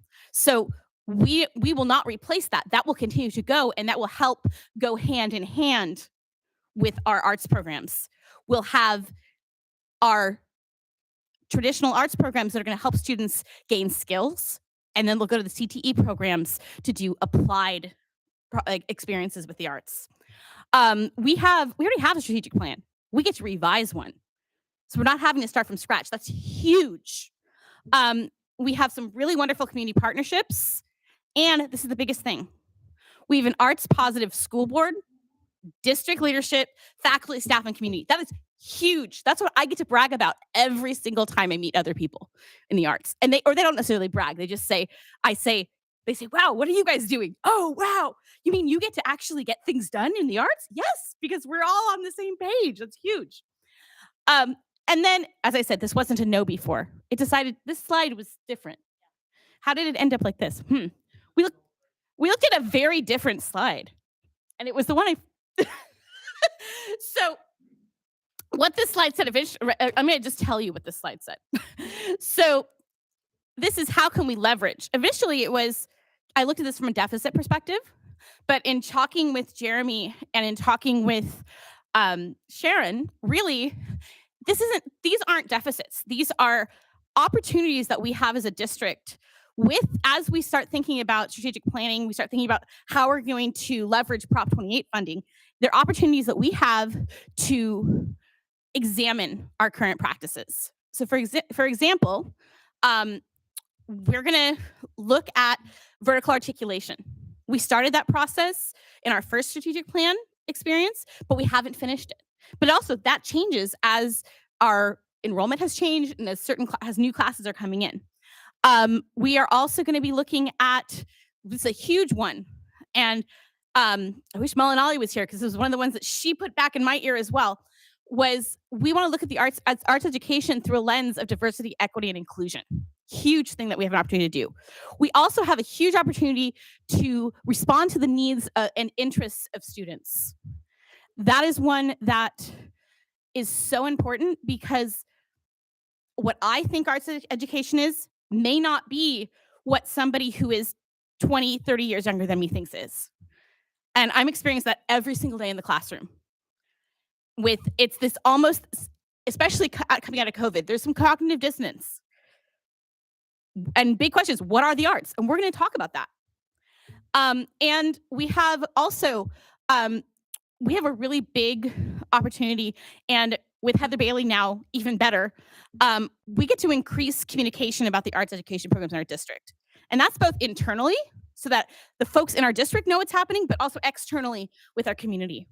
I think these are huge opportunities that we can capitalize upon, and we can really use as idea starters in the strategic arts plan process. I'm gonna get rid of this. I took that slide out. So another thing, strike out anywhere on these slides that say VAPA coordinator. That's gonna be something that that is going to be discussed at a later date, or maybe even taken off the table. We don't know at this point. I'll interject. So Thank you. I'll interject. So Elizabeth created this version that you're seeing and submitted it to Sharon, and Sharon submitted it to me. And so what my direction was, you know what? While we may or may not support a VAPA coordinator, we need to go through the process of reaching out to people and seeing exactly how we want to spend these funds versus us making the determination. So I said, let's not put it in there. Let's go through our process, and then let's see what rises to the surface. Completely. So as Jeremy started by saying, this is an idea of a process. This is a process that we could do relatively quickly because we're in a good position. But we could also spread it out if we wanted to take more time and even just include more viewpoints. But we could even start in May, meeting as an ad hoc committee to start identifying priorities in the strategic plan. We also can identify any additional resources we need. What other information do we need as we are doing the strategic planning? Also, and this is an important one, even though it really comes to an action item when we get to an action plan about staffing, but we need to be aware of it because if we wait too long, we won't be able to deal with any staffing. So if there's any potential staffing changes, meaning we change somebody to a different grade level or something like that, or if we need a new hire somewhere, which we may not, those will need to be done within the next few months, I would think, or you can tell me not, but I would think if we waited too long, there just won't be anybody. Yeah. Elizabeth, can I ask you a clarifying question? Because I got new information from your presentation and that other people are waiting to implement, because my understanding was that we had to implement next year because that's when we received the funding. So if we can wait to implement, then we can go through a much better process. Can't. Okay, Yeah, that's we new can. information for me. So, and that new information, I'm sorry, it's not in here because I got it after we finished the slides. Okay. So it's new, and it's really the talk that's been happening in the last 2-3 days. It makes more sense. And I think it's great. I think it's wonderful. And then in June, that's when we maybe start to bring in a few more representatives from the community to look at the proposed priorities, and then also implement any needed. As I said, we can even take those staffing changes if we're going slower, we may not even need that. But really a chance to start getting community input. July, this is where this becomes a district task of really putting together all of the thoughts in a draft. And I know our board may want to be a working board and maybe part of that, but I don't know at this point. And to create, but in July, really kind of wordsmith that strategic arts plan, and then also do a draft of potential action items within that. It might include financial details, deadlines, specific metrics, those types of items. August, and we may say this might be October, November, December. We'll just have to see. But the board will approve a final draft of the updated strategic arts plan.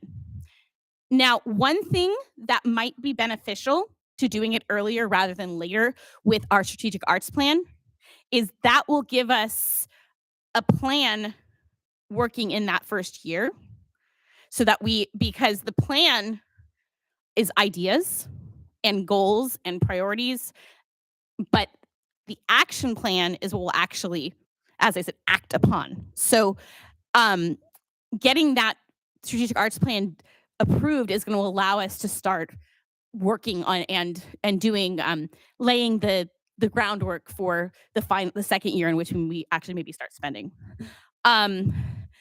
Also, after the board approval of the action of the strategic arts plan, then we start looking through the and creating it, looking at the action plan and starting to plan some implementation. And for the rest of the year, starting to implement the things that we can do that are not financial based. So for instance, increasing communication. That's not going to be extra, but because we already have a person who does communication. Maybe it's creating more communication or more collaboration between two sites. That's not necessarily going to cost us more money. Those types of things. Reaching out to families to have them come and give their input on the arts, not necessarily more funding. So those types of things, it's kind of like, as I said, laying the groundwork or getting your infrastructure in before we move into the heavier things. And then also, I think even if we're not spending more in the next year, I think we're going to want to really focus on data collection to see with the things that we have implemented to see what has happened and to collect the data, analyze, and then still come back and report where we are at after the first year and where we're looking to go the following year. But I think we're ready. I think we can hit the ground running, and I think we're ready. I think, at least I know I'm excited to collaborate and ready to go. And we're going to know even more. I don't know if anyone else is going, but I'm going to a regional one-day mini conference in Oakland, free conference. That's going to be on with some of the emerging leaders with Prop 28. So I'll come back knowing even more. And I'll make sure I share out anything I get with the board members and our leadership. Anybody, I'm happy with any questions or anything. It was a lot. I waited a long time to say it, so thank you. Thank you very much, Elizabeth. Any questions or comments from the board? Okay. We need to talk about how we start to roll in May. I would like to see some incremental, at least explained as additional investment or enhancements for the 23-24 school year. Something. And maybe it's that we spend on planning and strategic planning or a something, and there's 100 or 200 grand in there. So we get into the 24, 25, and we have 300,000 left from the first year that we're going to get and add it to the 5 and just figure that out. But I think it is important from a political and public relations piece to maybe part of its communication, that it's culture and communications, not necessarily, hard dollars, hire back 21 of those 143 FTEs that we cut earlier today. But I do think that that's important, and that kind of gets to the LCAP and waving into budget, but that as much sometimes, and we didn't share, but we'll talk when we get the other board members together on that sort of detailed baseline analysis you did, which I thought was very, very helpful, because I think even promoting some of that doesn't require new investment. It's again kind of say, hey, in case you didn't know, we're spending $1.6 million on the arts now on an ongoing maintenance basis or whatever that is when you add in the FTEs. So just a thought that I'd like to weave in. If anybody's interested in that document, it's a living document. So I actually added a new tab. I'm now estimating, I'm doing sample materials and supplies costs. I asked all of our arts teachers and our elementary teachers who do arts integration for sample supply lists. And I'm doing sample how much it would be per. Good. And amazingly, our teachers, they must have known. Each grade level is doing about 19%. It was right on.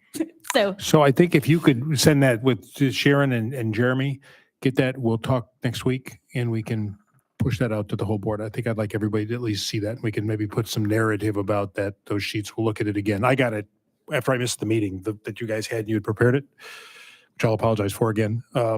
But I think that would be a valuable thing because generally I think up here, there is not that level of awareness of what's out there, what is costing. There may be low hanging fruit and bang for a buck from a communications collaboration piece that could roll in, with the thumb on the scale for 23, 24 school year. And Jeremy, Chairman, you have that document already. It's the same document. Well, put the supply tab on there though. That's a great thing to have. Yeah. That's not, that may not be the sexiest thing, but that's where across the spectrum of the district, it really impacts down that we're following up on I Aspire with that arts integration. Yeah, I Yes, just ma'am. wanted to say that this was a brief synopsis, believe it or not, of all of the work that Elizabeth has done. It's been a mammoth task to try and coordinate all of our schools and really build a strategic arts plan that is realistic and can come to fruition. So I'm really proud of her work. She is tirelessly labored over this and meets with me on a consistent basis to make sure that our students are getting the best arts education that they can.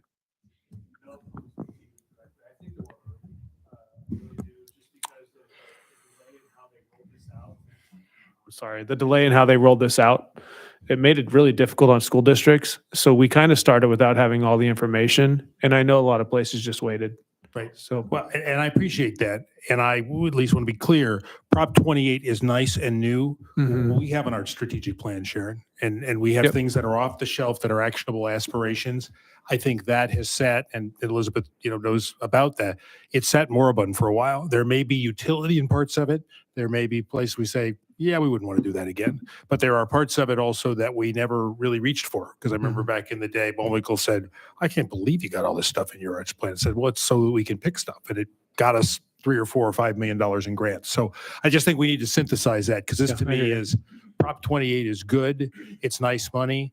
That is plus and in addition to revisiting and where we are, right? And it's understood. So the document that had the tabs I was talking about, Yeah.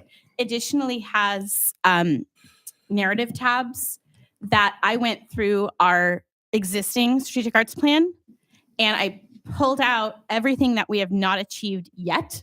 Good. And I put it in there. And then I also did kind of an informal listening tour this year. Anytime somebody mentioned something to me about the arts, I wrote it down and put it in one of those particular categories that are in this document. And what we have are ideas, which the committee is welcome to say no, or hey, that's a good idea. But I really have been listening to our constituents here in our district. Okay. So I think this was a report, right? This is a discussion, right? No action needed on this. So thank you. I mean, I don't think, and if we can finish in 4 minutes, we won't have to have a special resolution to go longer than 10. Okay. All I wanted to say on this is that we do have a lot of things that we're not doing, we can't afford right now. But in the meantime, while we're waiting for the funding to catch up to some of the things that we'd like to do, there still might be grant opportunities and some other things that we can snag onto to get some funding to do some things a little earlier. So if we can keep our eyes open for some of those opportunities, that can help us accelerate things too. Okay. 5-9, Resolution 2310 declaring May 2nd, 2023 as the Day of the Teacher. Governor and state legislature have determined that May 2nd is the day of the teacher. We would like to honor our teachers who we know work extremely hard with this resolution to say, you know what, we care about you, and May 2nd is your day. And I will share for our friend Paul, normally we would take the chance to each read a subparagraph of this resolution. What I'd like to do is pass on that. And the next time we have one of these things again, perhaps we take this one and put it up at about 3.2. But it's important, I think, our culture is that we read these things when they are laudatory. So with that, any questions, comments about Resolution 2310?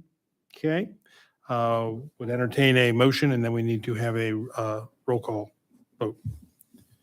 Teacher? I'll motion. Paul gets the first motion.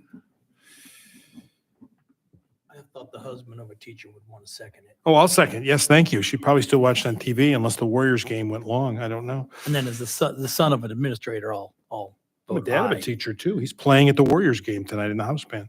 Okay, with that, roll call vote, please. Bill Adams. Yes. Rich Carnation. Yes. Paul Kagorna. Yes. Student Board Member Jackson Caligari. Yes. Outstanding, 1302. Finally, 510, consideration of the MOU between CSEA and WUSD, the creation of two new WELL job descriptions, confirming rate of pay and position availability. You're going to get the last word as the closer. That and clean up all night. So here we go. So if the board will allow it, I would like to present only part of this. You will notice that the MOU is not present in the attachments. That was not settled yet. We have agreements on everything that's contained in the job descriptions, including range. Specifics of the MOU that would support this have not been completed, but in the interest of moving forward and hiring for these positions, we would like to get approval for these jobs this evening. So I've presented some things that are similar to this earlier this year, but we've been working really hard since October, really, with CSEA to create combined to facilitate some before and after school care plus portions of the day that are spent not working for the WELL program, working on campus for both the mornings and the evenings in order to stabilize that WELL program. And we feel if we are able to create these larger combined jobs, these 8-hour positions, we're going to have enough people there to support our staff and our students and our families in those morning hours. And then we have that same level of support during the day, because those people will go from working with the students in the WELL program to being instructional assistants and in the classroom during the day. And then you'll come in with your later hours. You'll have your 11 to 6 crew who will finish out the day working in the classroom in the middle of the day, and then finishing up at the end of the day in the WELL program. So hopefully this will stabilize that program. And if we can get these approved, we can fly them. So let me ask you, but that sounds great. Do we need to meet specially to try and get the MOU expeditiously approved before May 18th, our next meeting, as just a heads up? But we can certainly gather a quorum if that would be helpful, just talking about when we hire and. I'll speak to that, Bill. Okay, So, yeah. No, I don't believe we do. So really, Okay. the MOU outlines kind of the process to get to this point with CSEA, because we currently have individuals working these part-time positions for instructional aides, and the MOU is going to kind of detail that we are noticing them that those positions are going to go away, but we are essentially kind of double employing for a year. We're keeping those 3-hour positions through next year. They have a right to the new 8-hour positions, but should they not decide to take them, then they will not have a right to a position at the end of the year. So they're getting first Understood. right of refusal. That's really what the MOU is going to detail. Now I understand why the keys and chairs had to make space for a series of WELL positions that sort of overlap as we get it right sized. I'm being completely glib about that, but I get it. So, yeah, okay. I just wanted to make sure you knew and to say out loud, in the event that we have, the need to get together, doesn't sound like there is, we can always do that. I think I can and- bring it after the fact. Okay, And we super. can move forward with hiring. All right. So need a motion to approve. I'll make it. I will move that we approve the modified version of item 510. Is there a second? Second. Second by trustee Corgano. This is a straight vote, preferential vote number 1. Aye. Aye. Okay. All in favor? Aye. Okay. That'll pass 1302. Unless there is anything burning in people's pockets that needs to get talked about, I want to thank the loyal 7. That's eight that sit out there. Yeah, The magnificence. the magnificent. So there's 8. Yeah. Thank you all. We are doing so much stuff. I think we had some interesting discussion. And again, when we start 40 minutes late, but we weren't fiddling our time around over there across the street either. So thank you all for everything you're doing. There is so much of it, and it makes it exciting to come in here. I just want to end with, let us know what we can do to help, right? I think we had some interesting policy discussions today and other things, and it's like, that's how we approach it, when we sit down to talk about the agenda is, what do you need? Where are we going? Is there a shift in direction? So with that, I would entertain a motion from our collegiate analysis analyst, Jackson Caligari, that we might adjourn. I'll make a motion to adjourn. Done.